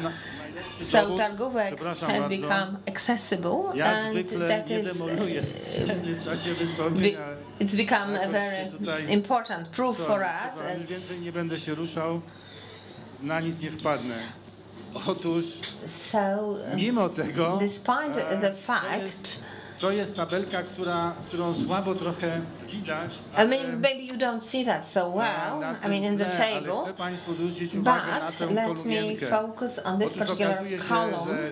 It turns out that whether we have the underground of public transport, there are some categories of services to which we walk. I mean, other words. So the underground did not change the perception of space. It did not affect behavior of people. People who were really very much attached to local services, local marketplaces, stores, etc. They still use them. And this is a huge city, and Targówek is a district, but people walk there to those stairs or go by bike, and so people are active there. I don't know how it is in other districts, so except for kindergartens, crashes or healthcare services, healthcare facilities, we walk like it was in the past. I idąc do końca, skonfrontowaliśmy realny czas z oczekiwaniami, preferencjami, jak się długo idzie. No i dwie są takie kategorie na Targówku. Specjalistyczna opieka zdrowotna i duża gastronomia, tak zwana duża gastronomia. Nie ma tego big catering service. I mean, it's not there. Muszą jechać gdzieś dalej. So people, if they want to go there, they must go somewhere further, and yellow bars show the time of waiting, and the one that would be preferred. So here maybe you don't see it well, but the analyses were very accurate, very detailed, and we also had analyses of all these interviews. We checked where the local life centers are located. It turned out that green areas play a huge role, especially since the pandemic. Because at that time, people could stay there because that was the only open space. That's it from me. Thank you for giving me the opportunity to make this presentation. So if you want more information, we have our stand there, and we invite you to our stand to learn more. Thank you very much. I'm Dr. Mirosław Grychowski, City Laboratory of the Faculty of Geography and Regional Studies, University of Warsaw. Thank you so much. Thank you all the panelists. Thank you, Mariusz Frankowski, Director of the Mazovian Union for the implementation of EU programs, for moderating the debate devoted to cities and development of cities. I'm very much interested in it. I'm just moving in another district, Ochota. And we've just discussed with the director that transport doesn't really work there. So,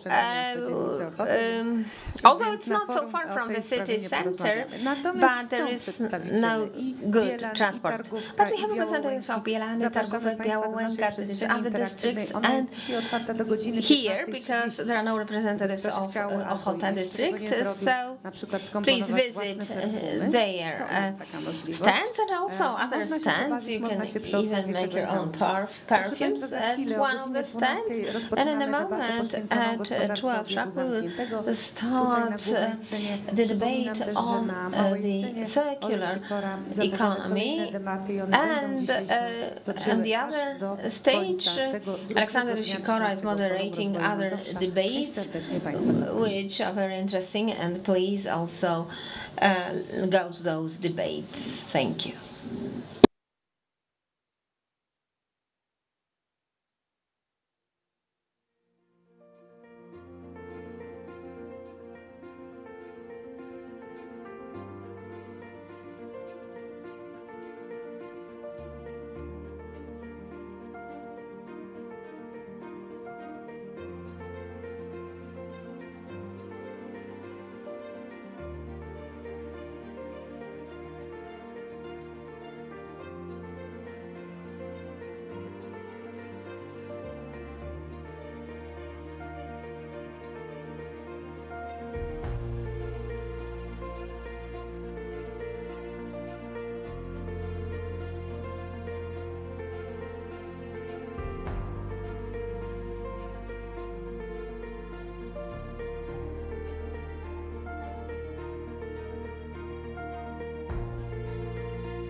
Witam Państwa ponownie z dużej sceny. Welcome, ladies and gentlemen, on the Mazowsza. Za big chwilę przed nami stage kolejna debata. of the 13th Wiem, że są Państwo Mazovia zapewne w Development Forum. przestrzeni.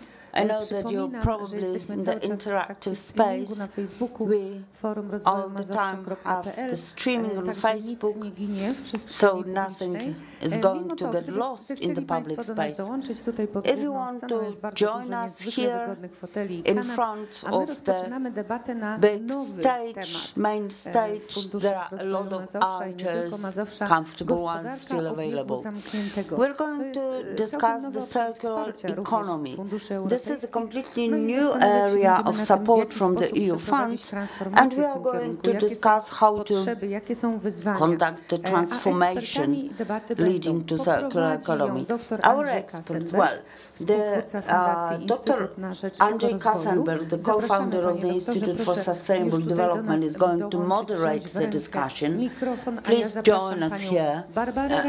And I would like to invite Barbara Rajkowska, Deputy Head of the National Climate Change Center, Head of the Climate Change Adaptation Department, the Klimada 2.0 Project Manager at the Institute of Environmental Protection, National Research Institute. You also have Demotas Marszlak, Mayor of the Izabelin Commune, Member of the Management Board of the Association of Rural Municipalities of the Republic of Poland. Well, ladies, you can lead your purses somewhere on the side so that the speakers do not trip on them. Now, we have Marcin Podgórski, Director of the Department of Waste Management, Emissions and Integrated Permits at the Marshal's Office of the Mazovian Voivodeship, and Katarzyna Błachowicz, Vice President of the Management Board of the Recycling Cooperation Center, Member of the Management Board of the Waste Management and Recycling Cluster, the National Key Cluster. So, you are in good hands. I give the floor to Andrzej Kassenberg. Good afternoon. Dzień dobry Państwu, witam serdecznie. Good afternoon, ladies and gentlemen, welcome. My name is Andrzej Kassenberg. As I've been introduced, I represent the Institute for Sustainable Development, which is a think tank having 30 years of experience. We deal with different energy and climate-related aspects. Today, however, we are going to discuss circular economy. To begin with, I would like to say a few words before I ask our guests to give their opinion. What is the essence of circular economy?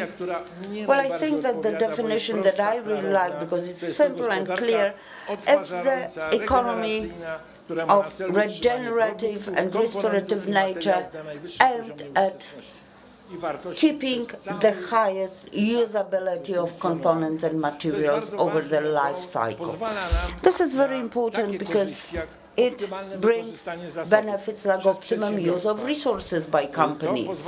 This also enables innovation in design, so that already at the design stage we had the long use of the raw materials and the reuse. There are also models related to the fact that we deliver more and more services, and not so frequently we own something, like, you know, bicycle rental, car rental, etc. And the last important thing is how to manage the product life cycle, how to build the circularity potential, so that we know exactly what we are dealing with, what it looks like. And as the opening the panel discussion mentioned, it is already possible to submit project applications applying for EU funds. Although we've already analyzed 5 regional operational programs, and it turns out that EU funding is available for waste management primarily, and I believe that circular economy is more than just that. So let me move to the first part of this discussion. poprosiłem naszych gości o podzielenie się z Państwem swoim doświadczeniem i before wiedzą, this panel discussion, asking them to share their experience and knowledge. And in the second part, I will ask them to respond to what they've heard during the first part. Well, 40 minutes is a limited time for the panel discussion. So, how to include the circular economy-related activities into the general climate policy? This is a question to Barbara Rajkowska, the Deputy Head of the National Climate Change Center, Head of the Climate Change Adaptation Document, Klimata 2.0 Project Manager, all that at the Institute of Environmental Protection. Well, yeah, head. I have a lot of titles. Thank you very much for inviting me to this meeting. I do agree with the fact that circular economy is not only waste management. It's a much broader issue, and this is how it should be looked at in a complex and holistic manner. We have to analyze what actions can be taken, how they relate to climate change. Well, first of all, we should excavate less. We should use less resources and non-renewable resources, because if we take a look at how much resources we use, it's 1.75 of the earth. This is what we need to produce the raw materials and products that we use every day. So we use much more than we really need to use. Water consumption, energy consumption, etc., all that impacts climate. Emissions, whatever we do is translated on the climate crisis that we are facing right now.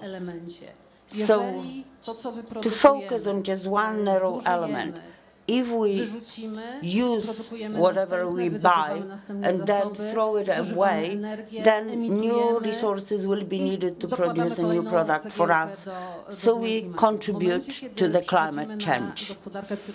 If we have circular economy, we start changing the way of thinking. We believe that the resource that has been excavated, it's not renewable, but it should be used as long as possible. So, for example, our laundering machine was produced. So this is something that is frequently replaced when it is broken because the repair is not possible, or maybe a new model has already been produced, etc., etc. So it's thrown away. Instead, when designing such a laundry machine,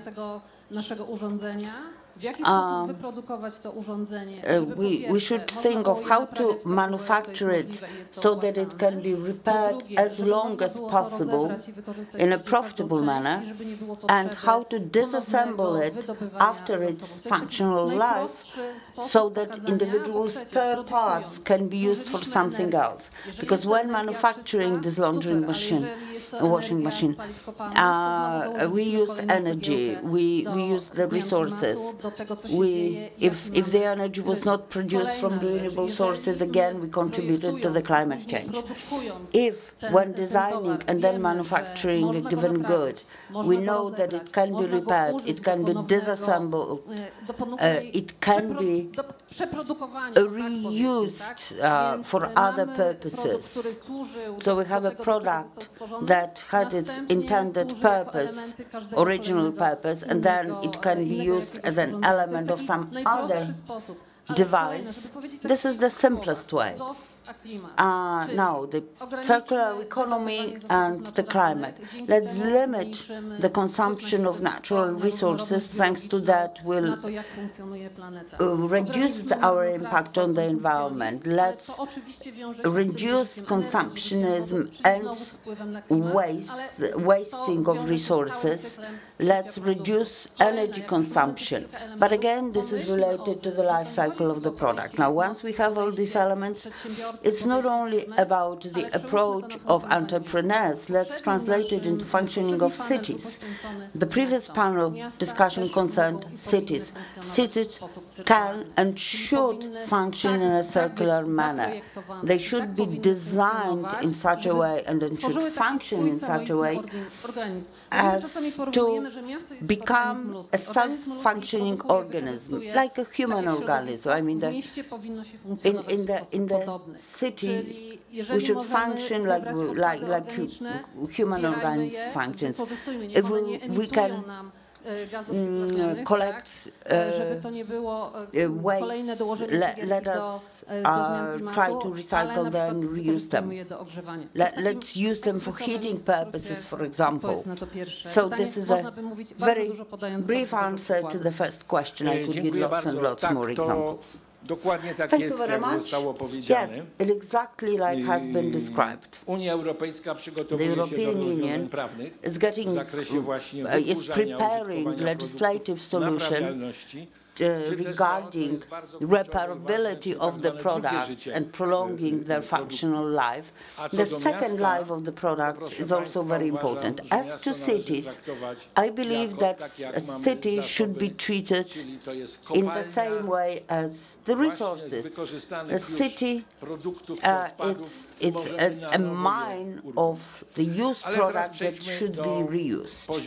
Now, let's move to the level of the voivodeship, Mazovian voivodeship. Let me give the floor to Marcin Podgórski, the director of the Department of Waste Management, Emissions and Integrated Permits, and ask him to share his opinion on how, from the point of view of the Marshal's Office, you see functioning and the possibility of functioning of circular economy. Thank you very much. Good afternoon. To begin with, I would like to agree with the thesis that the circular economy it's much more than just waste management. And the name of my department and my role in this panel discussion should be diminishing as the circular economy principles are implemented, because actually their basic function should be environmental protection, protection of natural resources, everything that has already been said. As far as the voivodeship is concerned, what is important from our point of view, we should take a look at our strategic documents, but also what's been included in the EU funds for Mazovia, because there the areas where we would like to obtain funds are reflected. Now, Objective 2 mentions circular economy as an activity. There are two partial objectives or tasks.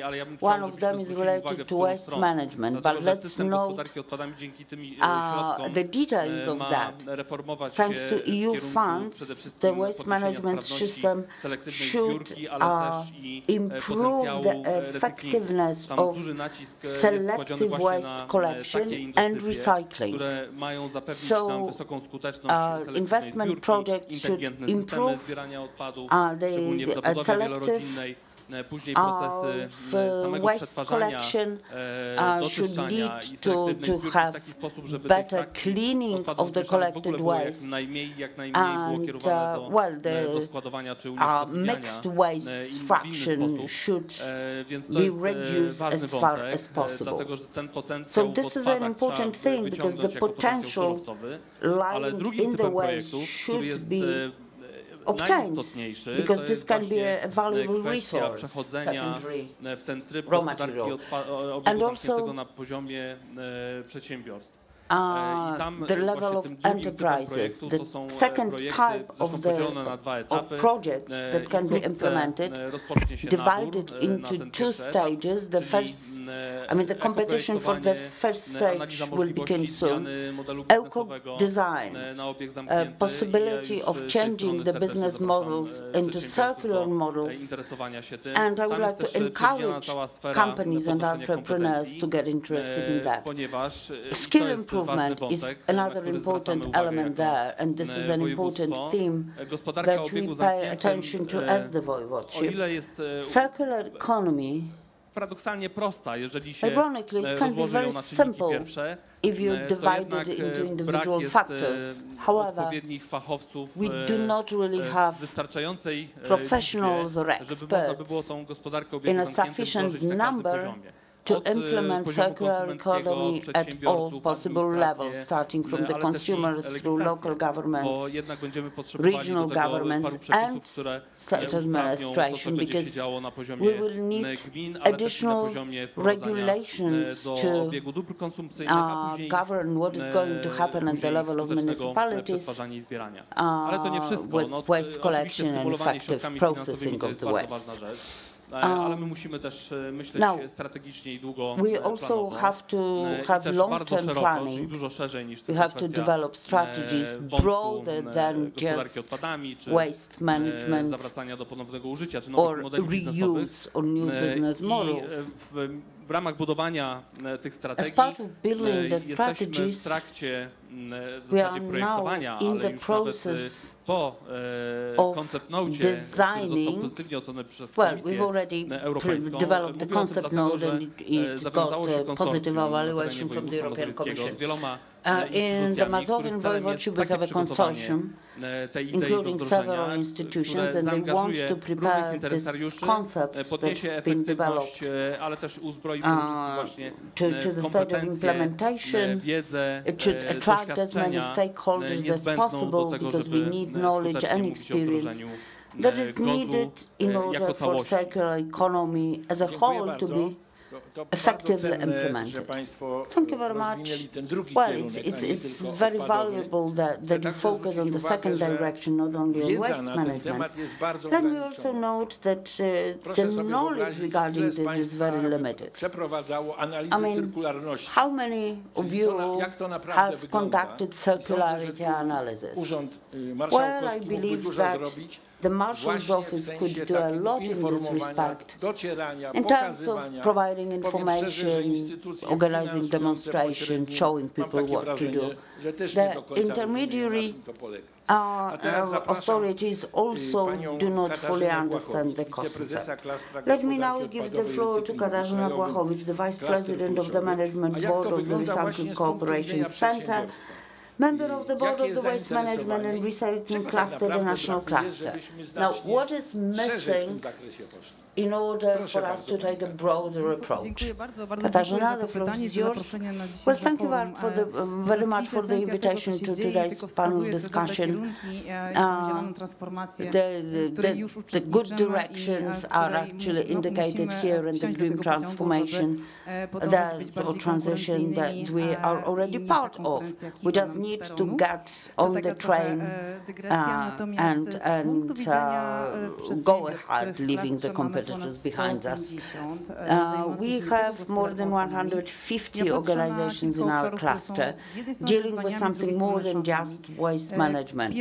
I'm analyzing threats which are at the same time opportunities. First of all, the technology processes in companies. Here, if we take a look at these from the point of view of recycling and the easily recyclable resources, well,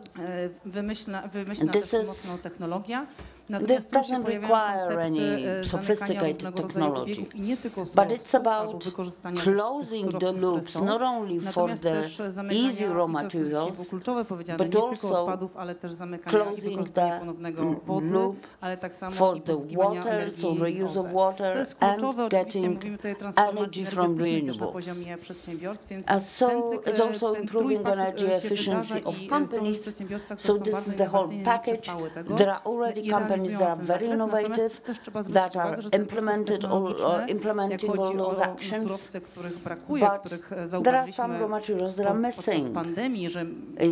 During the COVID-19 pandemic, it turned out that we don't have enough resources to build our competitive advantage in digitization, for example. Here, bigger investments are required and more advanced technologies are needed to be able to use such raw Drugi z materials. procesów to mamy tu Now the technologię. second Drugi to jest proces inwestycyjny. is related to the investment processes. Obostrzeń legislacji. There are a number of restrictions and regulations that sometimes też niezrozumienie, o czym była dzisiaj mowa, niezrozumienie trochę społeczne czy konsumentów tego, co się wydarzy. public understanding, the consumers don't fully understand what should be done.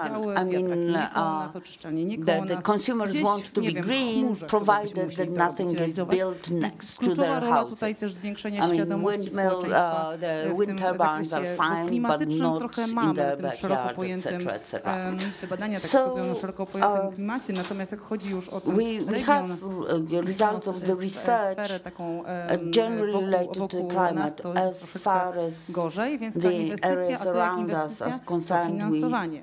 Jak finansowanie te środki się już If we're talking about investment projects, of course we have to think about financing of such projects, and such funds are already available for the Mazovian voivodeship. Ci, co są świadomi GOZ-u i tego, że to się dzieje i teraz jest ten moment na wykorzystanie tych środków i następnie wdrażanie, je realizują. Natomiast jest to proces trochę powolny. Inna i trzecia oczywiście, czwarta odnoga to jest legislacja. Tutaj bardzo duże wsparcie powinno być legislacji związanej z gospodarką biorozamiennego, ale międzysektorowo. Bo czasami te firmy już szerzej patrzą na GOS, nie tylko w swoim obszarze, tylko w zakresie też tego, co się dzieje dookoła. Mam tak wywołane dzisiaj lodówki. Mamy firmy, które zajmują się zakładem przetwarzania elektroodpadów, bo te lodówki to nie trafiają na śmietnik, tylko do zakładów odzyskiwane są te cenne surowce. Nowa gałąź, która się pojawia w tych zakładach, czyli nie tylko odzysk metali nieżelaznych i też różnego rodzaju surowców, ale nagle pojawiają się nowe produkty cyrkularne. I to jest nowa gałąź, która też się dzieje, natomiast ta skalowość tej formy jest dosyć istotna, bo na razie to są mikroskalne, natomiast łatwiej firmom pojawić się z tą cyrkularnością poza nasz kraj, niestety, bo to zrozumienie, ta świadomość jest country, because here understanding is quite low on an average level. Thank you so much. I think here the role of such associations as the one you represent, or various business connections like clusters is so important to reach entrepreneurs. But in addition to medium and large enterprises that have, let's say, connections to their, let's say, parent companies located abroad, or are also involved in exports and imports. But in addition to that, we have a big number of small enterprises and micro enterprises that would also should follow that economy. So the question is now to local government representatives, how the local government could support in this respect small enterprises and not the big ones, which generally cope with that better. Let me tell something more broadly, because I would like to mention all communities, not just entrepreneurs, because the role of local government's role in introducing circular economy is of key importance, and we want this information to be known to everyone in Poland, to all people, because you know that's the important role for local governments, because we are at the lowest level, we have such role. So the first role of local governments is to educate people, to create new habits and to build understanding, because as the ladies mentioned, if we are to introduce, let's say, the so-called second life for various objects, or to reuse raw materials, we have to do it at the very, let's say, basic level. And I will tell you about a few examples how we do it in the municipality of Izabelin. As for the second life of waste, in our Izabelin community, we have a kind of swap of clothes without any money, kind of second hand. You can go there and pick up some or second-hand clothes. You can bring your clothes. So it's been really run for a few years now in Izabelin, and people really come there and a lot of clothes are reused. I myself go there and I also have some clothes from that source, and I write about it quite often, and because I want to convince people that using second-hand clothes doesn't mean that you are so poor, and it's good for the environment. It's not, there's nothing wrong in wearing some coats that were worn by someone else before. And supporting the slogan "Live locally," if our residents don't go to Warsaw to do shopping because we are located 15 kilometers from Warsaw, so it means some energy is saved.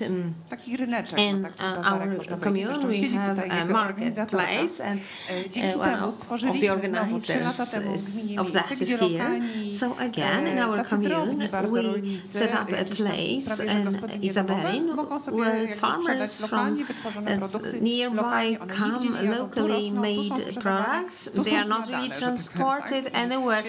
They were first plants were grown there, then picked and processed, and everything is here in one place. Now the next resource, water. We've discussed it, but if our residents catch rainfall water, it means that they won't use water from our water pipelines, and we care about it. We have some grants there. We have the program of blue and green infrastructure for our residents, and we encourage everyone to somehow catch rainfall water. And what has already been said, in order to recover resources, we have to segregate them properly. It's very important, and we've been educating our residents in that, starting from really kindergartens, preschools, and we've been effective because the level of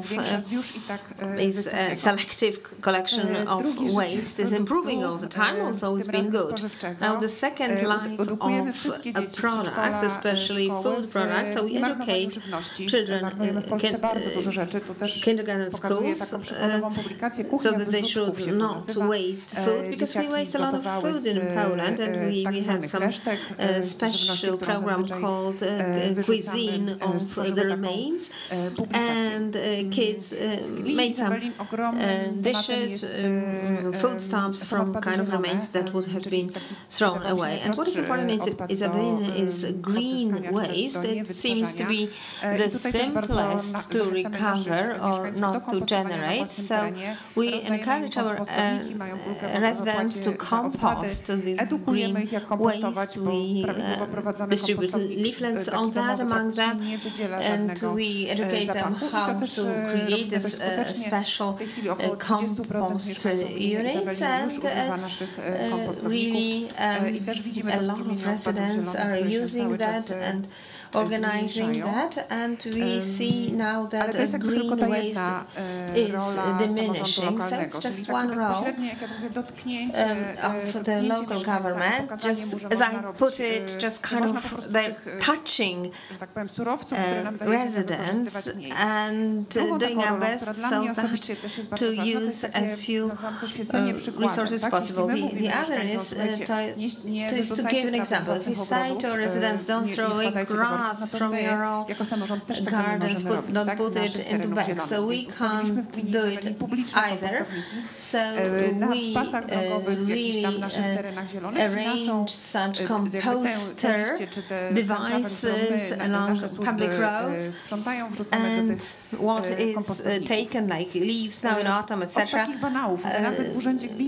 We are putting that in the composter. We have also the composter cluster near the office of our commune. So I can't really ask people to do something that we are not doing. So that would not be credible. So we first give an example, we do such things, so that our residents would follow us. So what is also important is that our activities addressed at residents are very good, but let's not have an illusion that when we stop using straws, plastic straws, we would save the world. No, it's just the legislation that must resolve such problems and be helpful to circular economy. But first, people must be educated, and the electorate must have expectations what we do. We may help the electorate change their viewpoints and be really involved in the planet's protection. And another role of the government, but let's say Mazowsza regional government is, as the director put it, to support businessmen that do have such solutions. The Mazowsza can give them grants, and we at the local level also can make their life easier through local taxes or banal promotion. In such small communes where there are no media, we don't have any, for example, newspaper in Izabeli because we are too close to Warsaw and we are too small. So I have my own personal fan page. So this is read by our residents. But of course, if there are some businesses having a circular economy, we would promote him. And we also want to reduce the use of plastic, and we distributed these bags that I have here with me. You can see we did it 3 years ago. Yeah, sorry, we are running out of time. So local entrepreneurs want to reduce waste, received these multi-use tissues. Biegnie do tej refleksji. Well, we're running out of time, but now let me focus on something else. I'd like to ask you a question, in fact. What would you do? Because we have here businessmen, regional, local administration, experts. What would you do? Just one thing to do so that circular economy would become kind of everyday practice. Zapraszam panią potrójną kierownicę. First, the lady who has the capacity managers. It's really very, very hard to say it in one word. I would say that 3% of areas, urban areas, 60% of the population are urban dwellers, so they are powerful. So we as consumers may somehow force others how to produce. Of course, regulations must be adjusted, but if we as consumers would say they would not buy this product because it can't be repaired, it can't have a second life, so we will somehow force these businesses to introduce circular economy. But first we have to have education from the kindergarten until, say, the university for seniors, so that we know what impact it has on us, on our life, and what we do so the planet really is functioning well in the future. So education at each and every level. Now, Marcin Podgórski, you have a magic wand. What would you do with it so that circular economy, not only waste management, but more broadly, it should become an everyday practice? It's a very difficult issue, but if I am to be brief, tą różdżką bym po prostu zlikwidował chciwość, dlatego że to ona nakręca wszelkie patologie w całym systemie. Natomiast ja też jestem wielkim fanem edukacji i budowanie świadomości naprawdę mogłoby zmienić dużo, ale też patrzę realnie na to, w jaki sposób konsumenci, producentów różnych dóbr konsumpcyjnych, ale też impact manufacturers of various consumer goods and also how manufacturers impact consumer behaviors. And I do not have an illusion that we would educate the whole society, and population is growing worldwide, so it is impossible. So we have to press on those who supply various goods to us. I look at it from the perspective of various environmental decisions that I make, and it's hard for me to say that, but unfortunately a lot of entrepreneurs treat it as a necessary evil because it means cost barriers to them.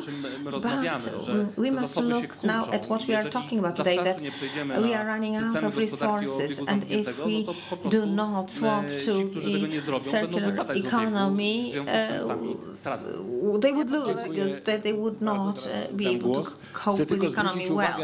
Let me focus on one thing. We've been discussing fossil fuels, non-renewable resources. That would have been but renewable resources also have the scales of renewability. It's not so that you can do everything with them. So, the forest grows for 60, 80 years, so you must take it into account as well. Maybe some argument to that. Yes, I understand that we will not be able to educate everyone, but education has great power, and people actions are also powerful. If we show that you give back the wash machine were to be repaired and it would be sold at the price of 40% and people would buy it, and many people would say, okay, I can afford to buy a new one, but I did not waste the wash machine, and I sold it at a much lower price to someone else, and it's used by someone else who couldn't afford to buy a new one. So we started changing approach to the use of materials. It is possible through educate. So education, education, and education. If you continue to do so, people would pay attention to such things like Coca-Cola, Danone, greenwashing. That would not be tolerated. We would not tolerate the fact that someone is pretending to be environmentally friendly. For us, it's more important that the manufacturer uses resources sensibly, it doesn't waste them, and I should not also waste these products. Of course, legislation is important, is necessary, because if we do not force manufacturers to produce products in such a way that they could be repaired, it is necessary and it should be regulated, but education as well. All right, a lot has been said about enterprises. Katarzyna, how do you see that? Because many elements have mentioned that I'm in favor of, because I think most adverts are used to convince us to buy products, and not that we would really need it. So, well, first your reflection, what to do, and the kind of golden mean.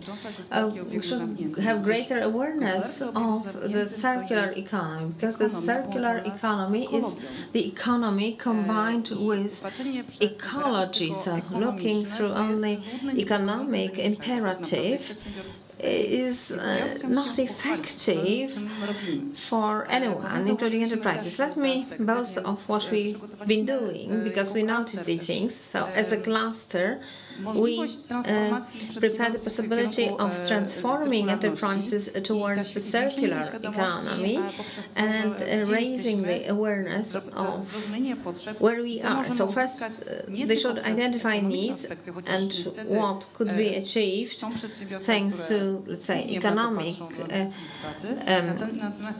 actions. But of course, there are enterprises that just look at profit and loss, but there are others as well. But if the enterprise doesn't see that it's not only profit which is necessary to be competitive. Now it's strong, because it's not only Europe, but on the whole world. It's aimed at protecting the climate and green transformation, so the entrepreneurs should see these environmental aspects. And the second issue is, and we are doing it, raising awareness not only in enterprises, but we have the so-called economy of digital transformation, because circular economy is interdimensional.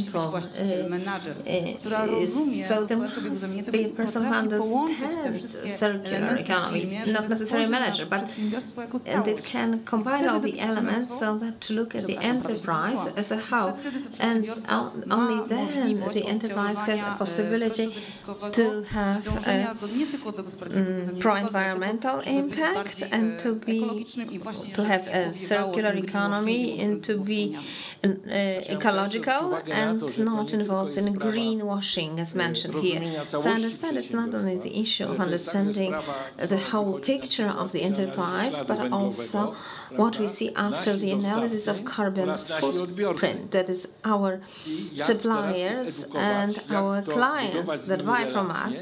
So how to educate them, how to network with them. If we do it, of course, it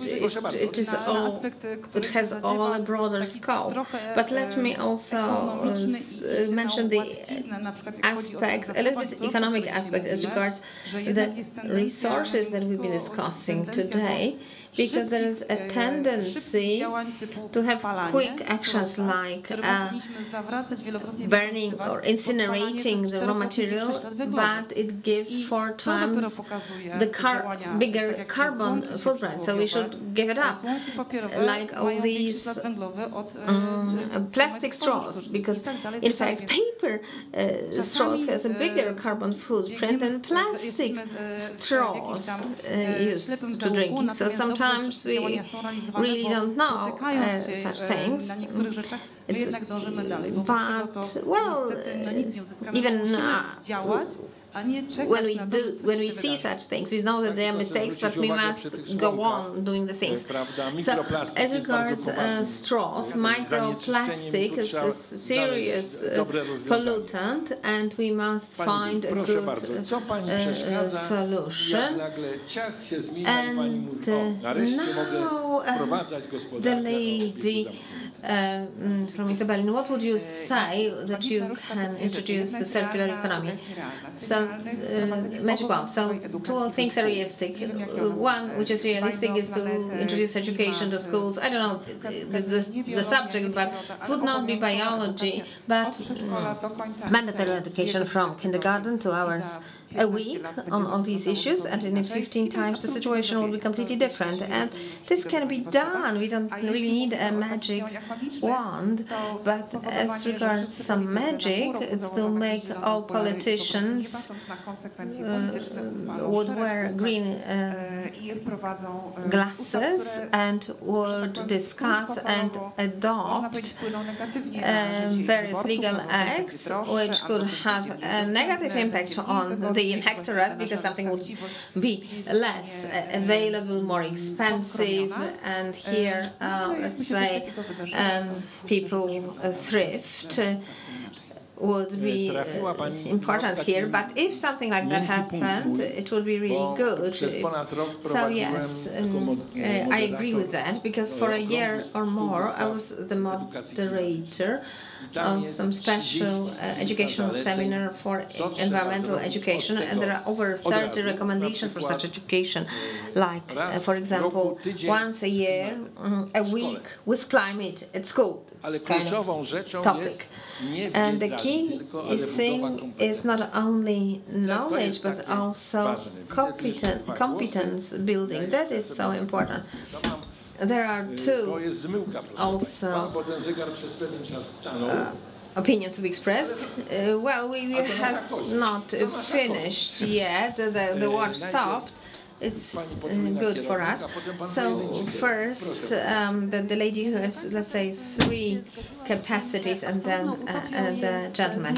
So I would agree that it's a utopia to change politicians' approach. No, I would say what I said at the beginning. I mean, the public has the power, democracy plus the public society, they have a power. If we have provide broadly understood education, the level of kindergarten, primary, secondary school, universities until university for seniors, and if we say what's going on and how circular economy fits into the climate protection, and if we make people aware of what we do, each product that we buy, each piece of cloth thrown away, each lamp switched on unnecessarily, each drive of the car, even for 1 kilometer instead of walking, has impact for the planet. And on the other hand, each product can be recirculated, and the city that function could be the one that recirculate the product, because they have their marketplace and they do not transport products from far away to the town, but everything is done locally. Products are really brought from nearby places, and that does not generate huge carbon footprint. And we as consumers, as society, would force such things, and we would also have impact on politicians. So we are now also going back to raising awareness, not only education. This is from kindergarten, primary school, managers, offices, entrepreneurs. I mean, each and everyone should be educated about the importance of circular economy and its impact on the environment if we do not respect resources. So let's put green glasses on politicians rather than pink ones. Well, the first thing is the role of the politicians and why it is so important and why the green glasses are necessary. I would say something stronger, but let me stop at green glasses. Well, I'm not participating in the elections. It's about the actions taken, and I'm going to relate to education also. On the one hand, we cannot deceive ourselves. Natural resources are an element of building of position and impact on the neighbors. That is, they shape geopolitics. And what takes green glasses away from the politicians is that 6 billion is the amount that is with which fossil fuels are subsidized. And excellent practices are being shown, etc., etc.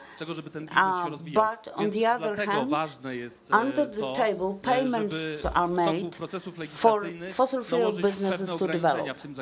So legislation should put some limitations in this respect, because consumers may give up certain goods and amenities, but this will not change anything unless the main trend changes. We conduct a number of educational activities, not only among the youngest generation. We try to impact the attitudes of those consumers who make procurement decisions. And right now, we conduct trainings on how to switch to circular economy models. But this education will not have effects if we tell children how to behave properly and their parents will behave differently at home. This education will be wasted. Education, of course, should exist, but we should impact attitudes rather than just transfer knowledge. Yeah, you've mentioned a very important thing, the subsidies to fossil fuels. Big oil companies spend $22 billion to look for what is destroying us. This is horrible. And the last intervention, Katarzyna, before we summarize. Well, thank you very much. A lot of valuable things have been said here, And I do agree with what's been said. However, what is also important, in my opinion, is the dialogue between the stakeholders. Because the change of awareness also happens through discussions and presentation of arguments. This cannot be done by force. Sometimes there are some obligations resulting from the legislation, and there are different instruments here. However, you need to learn about different points of view and based on that build the green economy and the future. Because without that, we'll stay in the place where we are now. All right, ladies and gentlemen, to summarize, I would like to mention two issues. We're talking about the greenwashing and this type of activities, but what is of key importance here is that the external costs, the costs incurred by the public today and in the future, are not part of the price. And this actually distorts the market significantly. Stanford University has calculated that 1 ton of CO2 costs the global public $220, and Poland emits 400,000 tons of CO2. Let's do the multiplication. This is our negative impact on the globe. And, well, opposing emissions trading, this is also an element of transferring this external cost to the price, so this should not be opposed. But I do agree with Katarzyna. We need to discuss how this should be done. Some time ago, I have collected an analysis of the carbon footprint of the person who doesn't care about climate at all and somebody who is really involved in pro-climate activities. That included travel, consumption, etc. 75 tons annually a year for the person who's not interested, and 7 tons in the case of persons who's pro-environmental. So I would like to end with a slogan that I usually use at the end of such discussions. Let's remember we borrowed the earth from our grandchildren. And if you borrow something from somebody, you have to give it back in good condition. And, well, I hope the discussion was interesting. I would like to thank the panelists. Thank you very much, Dr. Kassenberg. Let me remind you that we had Barbara Rajkowska from the Institute of Environmental Protection National Research Institute, Dorota Zmarzak from the Italian Community, Marcin Podgórski from the Office of Mazowia Voivodship, Katarzyna Bałkowicz from the National Tea Cluster. Thank you very much for this very interesting debate. And like to say that ahead of us we have yet another interesting debate devoted to development of transport. Well, the panelists who are going to discuss transport will be probably a little late because they have a problem getting into this venue. So we're going to start at around 1 o'clock. Thank you.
Na scenie głównej Forum Rozwoju Mazowsza debaty poświęconej transportowi jako podstawowemu czynnikowi dla rozwoju lokalnego. We're going to discuss chodzi o to, żeby do tego tematu podejść strategicznie.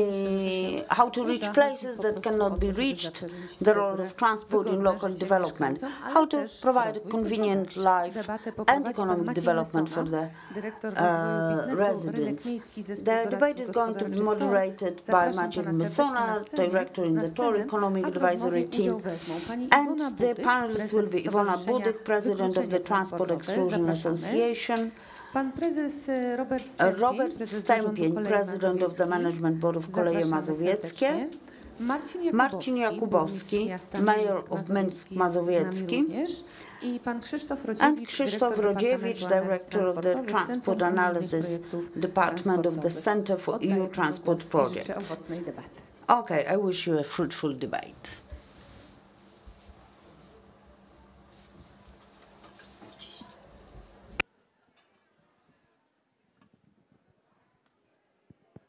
Dzień dobry Państwu, witam serdecznie. Welcome, ladies and gentlemen. How to reach places that cannot be reached? This is the first question. If the place cannot be reached, it means that nothing travels there. Nothing that the person not owning a car could use to get to the place. Do we know the scale of those places that cannot be reached? Because there's different research conducted in Poland regarding transport exclusion, but we don't know what the situation is like globally on the national scale. So the first question to Iwona, who's with us and who's dealing with transportation, transport exclusion. Since we are functioning today, we have transport in the cities where it's really needed, then maybe the transport exclusion is just a slogan. Maybe it's enough to give subsidies to people who have cars and leave them like that. Well, transport exclusion, yes, it is a popular slogan. Recently, it's been mentioned very, very frequently. However, I would like to focus on the transport because the scale of transport exclusion in Poland is huge. And in certain areas, unfortunately, it's getting bigger and bigger.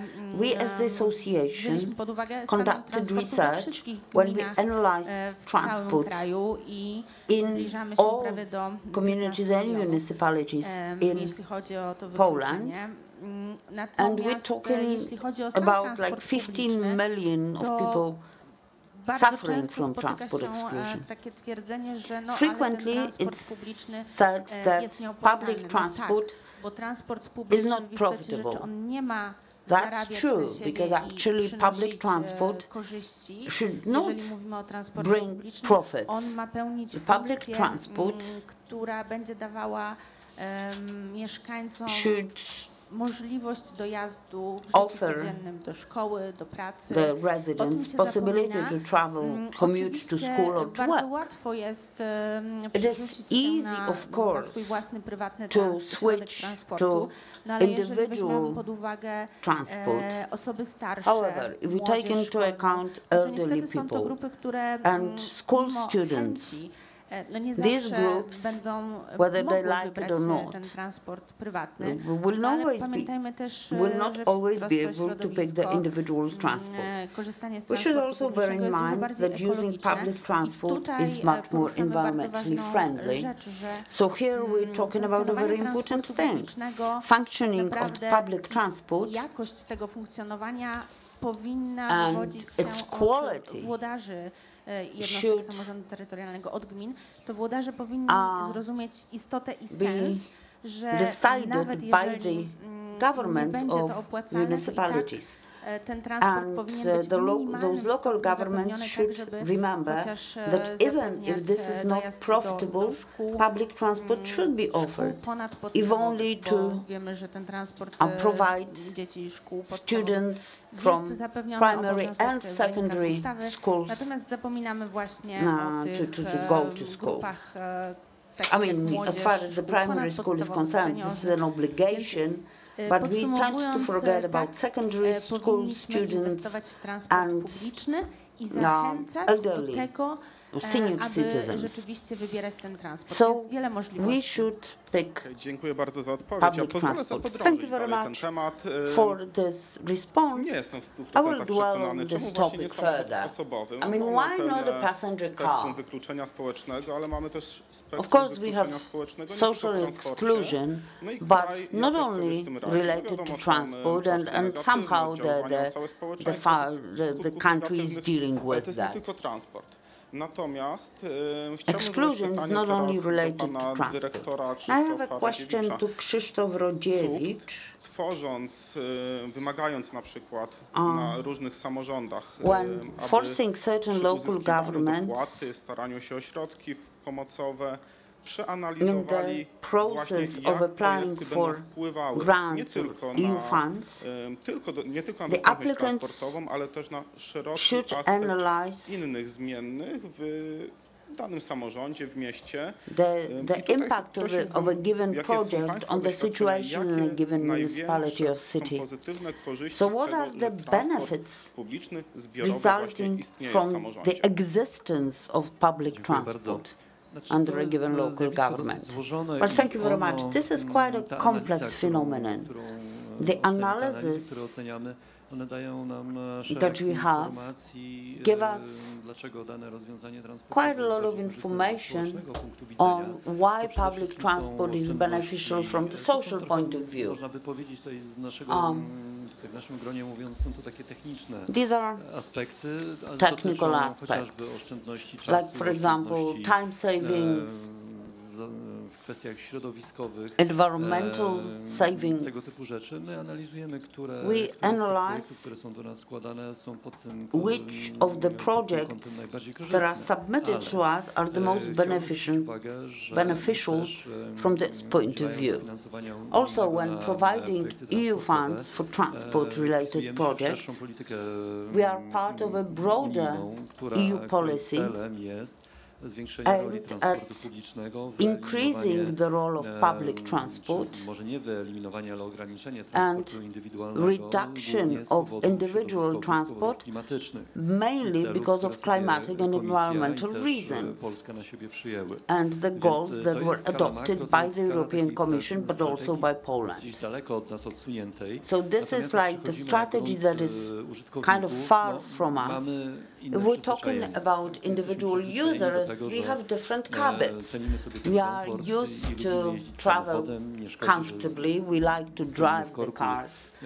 Well, of course, sometimes you have to spend half an hour in traffic jams, and public transport could be faster, but individual transport is more comfortable. But if we want to reduce negative impact on the climate, public transport seems to be the only logical solution, and that can also provide possibilities to change the location for a much larger number of people.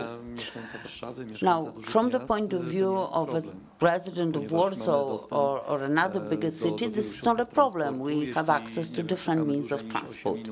If we wait for longer than 8 minutes for some means of transport, we are getting impatient. But people living far from big cities have a completely different situation. Transport connections are very limited or sometimes non-existent. And these people find it difficult to go to the doctor or to go to the cinema or theater. Yet another theme that should be mentioned here is the role of local governments in shaping, developing this offer. But probably this will be discussed in a further part of the discussion.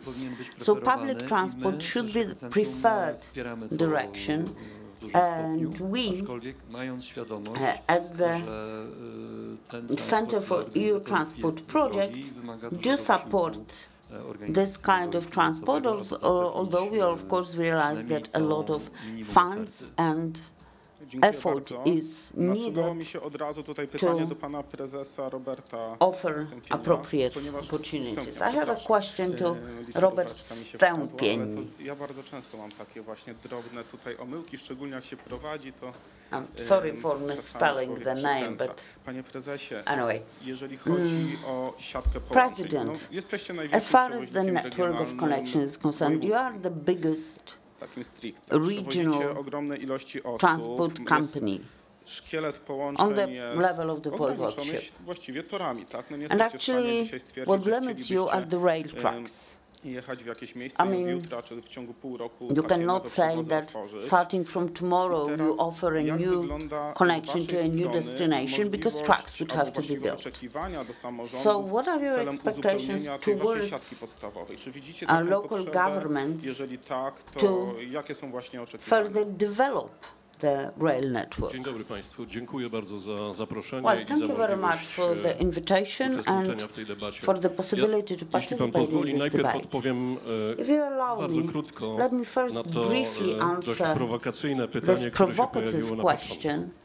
That was asked at the beginning. Skoro większość z nas most of us samochodami, drive to może their postawmy na cars, samochody. let's just focus on cars. Let's abandon the public transport, which is not very efficient, and let's switch to individual transport, be it a car or a bicycle. Koleje mazowieckie jako Please imagine that Koleje Mazowieckie, being a rail operator, transport 60 million residents annually. It's 5 million a month. Now, let's put 5 million people into passenger cars and let's see the effects of this experiment. This is yet another argument to support the thesis presented by Director Rodziewicz, that we have to emphasize public transport, and as part of public transport, rail transport seems to be the most efficient, environmentally friendly, and sugerują nam nie tylko instytucje europejskie, ale też sugeruje nam zdrowy rozsądek. in this direction that is suggested not only by EU institutions but also by common sense. As to the expectations of my company as the rail operator, related to the possibility of expanding our offer. Well, ladies and gentlemen, I don't know whether we have enough time. We should go back to the beginnings of free Poland, that is, to what happened in 1989 and after that year. I believe that we had like two speeds, one for the road transport and the other one for rail transport. Until today, we've been developing road transport, and that's good. This can be seen in each region, that the roads have improved. We have expressways and motorways, and from one year to another, there are more kilometers of them. Transport kolejowy był w odwrocie. For the whole decade or even more, rail transport retreated. Być może to było związane rail connections were closed. Łatwo teraz z perspektywy 30 lat I mean, from the perspective of 30 years, we can say that that was connected with a different social and economic situation, higher unemployment, not so much demand for public transport. But it also seemed that the rail connections that were closed would be replaced by individual transport, by buses or bigger buses, coaches. After almost 20 years of such politics, na szczęście sytuacja się zmienia. To znaczy, the situation is changing now. Przynajmniej od kilkunastu lat in the last dozen or so years, remontowania tras kolejowych. To oczywiście gone back to repairing rail connections, which of course makes the situation for the passengers more difficult. I remember that 12 years ago, the first rail fair was organized in Gdańsk, and that was during the repairs on the rail line. So it took me 7 hours to go to Gdańsk. Now, it takes 2.5 hours to get to Gdańsk from Warsaw East rail station. So we continue the repairs on those tracks that are left. But there are also new rail tracks built. Like this year, for example, late summer, we as Koleje Mazowieckie offered new connection between Ostrołęka and Chorzela, 65 kilometers. So we, as a local government company operating in Mazovia region, try to wykluczenie transportowe ograniczać. Reduce transport exclusion. Dlaczego o tym mówię? Bo why am I saying that? Będąc wtedy Because uczestnikiem tego połączenia, tej pierwszej jazdy, I participated in the first trip on this new connection, and I saw how after 22 years, people, how enthusiastic people were about this return of normality. I do understand that this is just one piece of a bigger whole. Rail connections should be the backbone of public transport in each voivodeship, all over Poland. But of course, rail is not going to get everywhere. Obviously,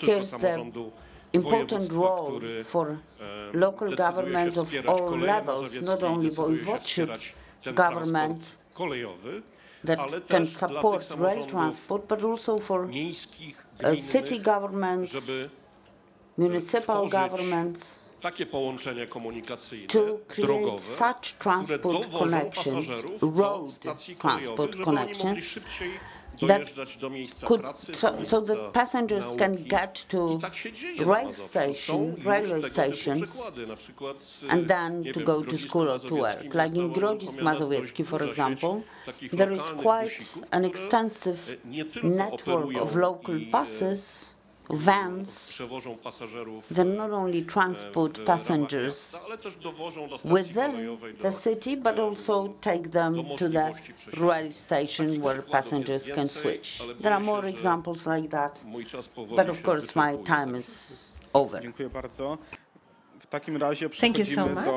pana burmistrza. Panie burmistrzu, jak uruchomiliście komunikację miejską? You organized, say, city transport. It was 10 years ago. Now you have electric buses in the city. You can use that transport freely. So what is the most important function of that transport now? So, good afternoon. Let me start with the fact that public transport is one of the local or territorial government tasks. So could you repeat it? This is really a very important sentence that you've just pronounced. I mean, yeah, I'm responsible for them. The public transport is one of the municipality, powiat or voivodeship tasks. So in the law providing for the transport. There are provisions on public transport, and it's hard for you to imagine without public transport the implementation of other tasks of ours, because how should we perform the tasks related to education if children of youth are unable to get to the school they want to attend? That was their dream. How would we really perform all these cultural and related or sports related tasks if there is no transport? How would people get there? How could we imagine a social senior policy when seniors are unable to reach the facilities that provide them with the services dedicated to them? So the role of public transport is really overwhelming. So I must say that there are places where there is no such transport, and there are many such places, because now within the Warsaw metropolis we are now discussing on sustainable urban mobility now, and we did analysis with respect to that, and we know that, of course, Warsaw is a very urbanized and very well-developed area, the best developed in Poland in that respect. But we do also have plans that show that there is also transport exclusion here in Warsaw. It affects us as well. So there is no such public transport. We see that, well, that it's not maybe necessary. So very often the authorities don't see the need to organize public transport because it's never been there, or maybe there used to be there a long time ago. There was a coach, let's say, arriving twice a day, that's it. And now it's not feasible anymore because we live in a different world. Social needs are completely different. For example, in Minsk, Mazowiecki, 7 years ago, there was no public transport. And we had, of course, kind of collective transport at the regional level, because in Minsk, two railway stations and Mazovian Railways provides railway services here. And there were some commercial connections, so some coaches took people from Minsk to Warsaw, but they were coming from other cities. But the area of our town is rather small, 13 square kilometers, and that's why the previous authorities said that it was not necessary to have public, because you can walk, public transport, you can walk or you can drive a car. Of course, everybody, you can drive a car, but if we wanted all to get here by cars to that conference, nobody would be here, because we would stuck in the traffic jam, plus environmental impact, negative impact, of course. That's why we launched public transport, and now in our town we observe a completely different development level, and our transport company now in Minsk is very good enterprise which is developing. We think it's well spent money. So we have 4 lines because the town is not big, but there's great interest in it, and the buses are really packed. And as of the next year, we plan to launch electric buses much bigger than the ones we are using, because we see the great potential in it. And of course, we must have it. We cannot really avoid it, and we must avoid it any kind of substitute measures in some communes. Like the transport is just buses transporting children to school, but that's not enough. That's not real public transport. It is just putting some dressing on a very big wound, just to compare it to that. But only when we arrange real public transport, we would see the possibilities it creates, because an entrepreneur would invest and set up businesses where people could get by public transport to work. Because unfortunately, transport by passenger car costs really more. It's hard for many people to get together and for example, like I did it today. We are 5 here from Minsk and we just used one car, but it's not so really common. It's easy for people to just get together and to transport one car to the work. So yeah, this is very important. Public transport is important, and the communes should develop very good strategy, prepare infrastructure, bus stops, prepare roads, vehicles. So all these vehicles or buses are really state-of-the-art buses, computerized. Everything is computerized and it's reliable. And we should have the right network of connections based on identified social needs. And then we can say that we meet one of the most important needs of our local community. All right, thank you so much.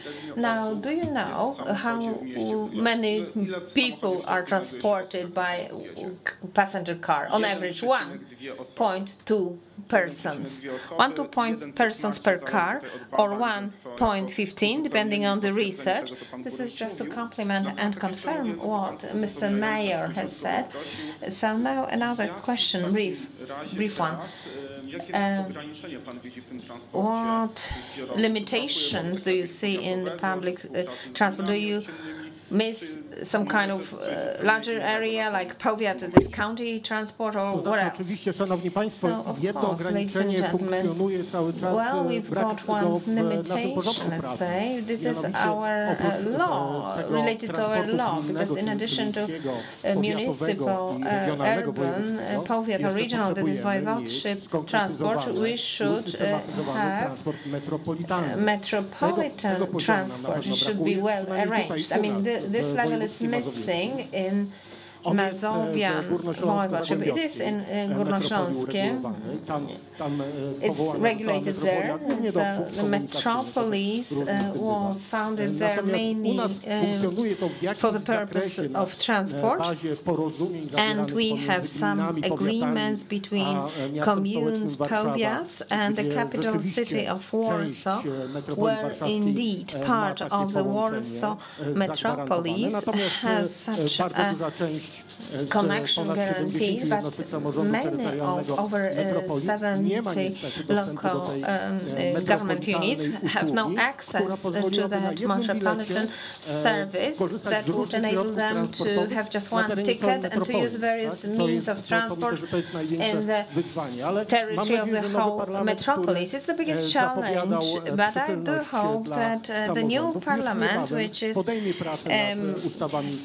more now favorable to local governments, would arrange that, and we would have just that, one ticket for all means of transport.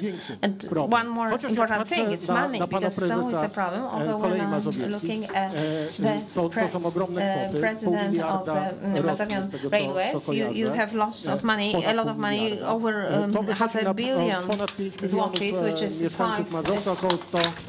which is about 100 zlotys per resident of Mazovia region, because 5 million, and we spent 4 million for 4,000 in Minsk, Mazowiecki, which is exactly 100 zlotys per resident for the functioning of the transport, and we invested over 20 million, that is 500 zlotys per person. So we are now, let's say, coping with this underinvestment from previous years. And I do hope that the metropolis law would soon be introduced, not only in Warsaw, but also in the Tri-City, Gdańsk, Gdynia, Sopot. We did some research there, and it's very problematic that to organize and finance public transport. And as we now moved to financing director, what are the possibilities of financing by local governments in the future? So there are several such possibilities. At the regional level, there are such possibilities, or there will be under a special national program and at the national regional program, but at the national level we have such programs, and there are funds allocated from the EU for that, because public transport is one of the main categories for which the European Commission is willing to allocate money. The President mentioned his unfavorable approach to financing road and rail transport earlier, but it has just changed, because in this financial perspective, financing perspective, for the first time we'll get for more money for railways than roads under these major large infrastructural projects. So we hope also to have funds from the National Recovery Plan for the purpose, because also according to that plan, some coaches for intercity transport are to be bought. It's 30 electric, 170 low emission coaches are to be bought, and that's what has been done under this call of proposals, but it's not yet the whole pool, let's say, used. But that means that, of course, we still have to develop these connections and to collect money to buy buses, coaches, and later on for the maintenance of these transport lines. And another thing is, which leads me to another question, how to ensure transport if the railway, of course, will not get everywhere, and large coaches or buses are not effective, even smaller ones cannot reach all the places. So we must look for other solutions so that to reach such places where nothing goes at the moment. In Western Europe there are other solutions, innovative, and there is transport on demand. It looks a little bit like a taxi, but if you group people and set the hours at which specific transport can be ensured, then the financing of such transport would ensure the minimum, would not have a very detrimental effect on the budget, municipal budget, but will give an offer to the people who must go somewhere and have no other possibility. So, well, as for funds from this perspective, they are available. Of course, we always need more money, that's for sure, and of course President of Railway also is a great beneficiary of EU funds for transport, and they are guaranteed under national programs, but they require cooperation, development of sustainable urban mobility plans, and also thinking, let's say, towards public transport, and agreements between various communes and participation in the public in working out such solutions. So, but first we must have the diagnosis to which we may adjust activities, and then we can finance these activities using EU funds as well. Thank you so much. It's a very interesting idea, I mean, this transport on demand, because in Poland we have a kind of legal loophole in the law on public collective transport. So, well, you already asked some forward questions, so now I'd like to ask Iwona a question. What about smaller, let's say, players, that is smaller communes, and those areas that are not lucky enough to be located in Mazovia and to have access to railways at a high level? So what about transport on demand there? Is it acceptable? Maybe the residents would be in favor of that, or is it maybe irrational and the authorities would not be in favor of that? So yes, indeed, in some communes, yes, people also think that in order to respond respond to high cost of transport and high cost of maintenance. Maybe transport on demand would be a solution, because it would not make sense to organize kind of regular transport lines, because there are not so many people living there and use the transport.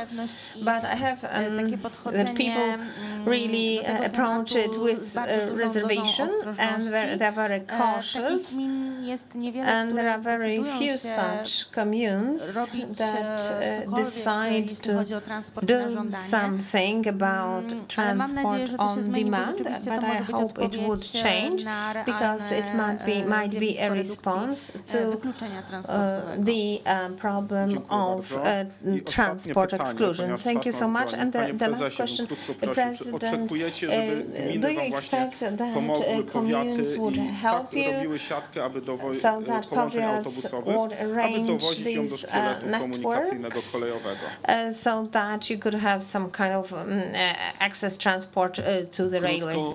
Ale od góry.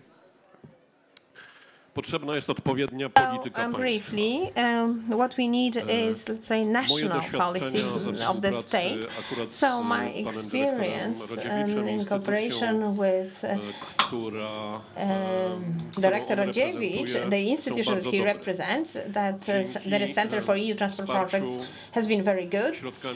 And thanks to support by EU funds, we managed to by 61 state-of-the-art vehicles, I mean, means of transport that really are used throughout the whole Mazovia region. Nevertheless, at the level of the state, throughout the last 8 years, we've seen centralization, not decentralization policy.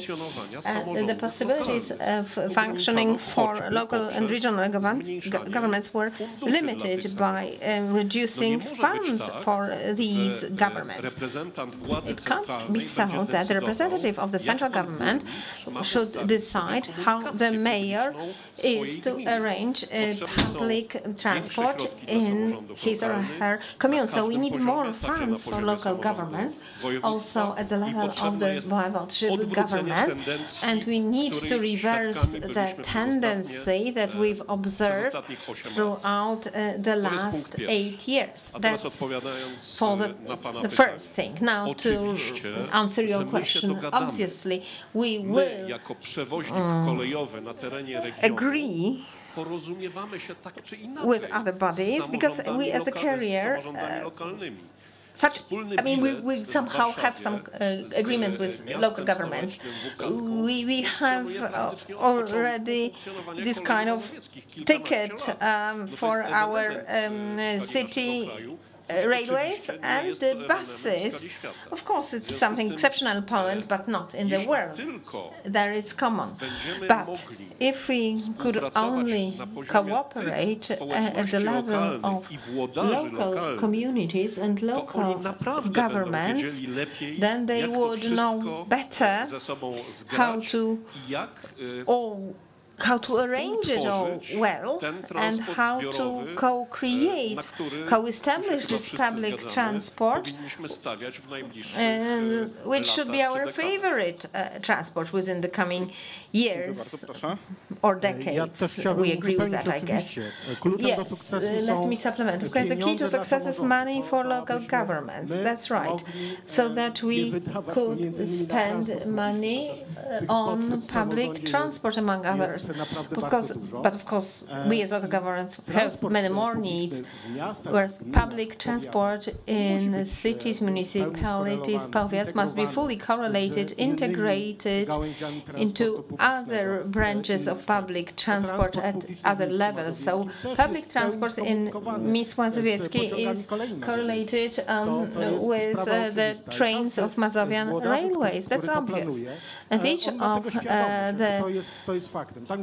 all authorities should be aware of that, and they are. So, I mean, in public transport in the towns, at least that I know, in the territory of the Warsaw metropolis, are integrated into other branches of public transport, and very often there are car parks park and ride, there are parks for bikes, and there are bike rental services, and this is all integrated. So my request to you is that at the end of this discussion, we could take a picture in the electric bus from Minsk, Mazowskie. It's here. It came here. So, well, that's my proposal. So finally, I would ask you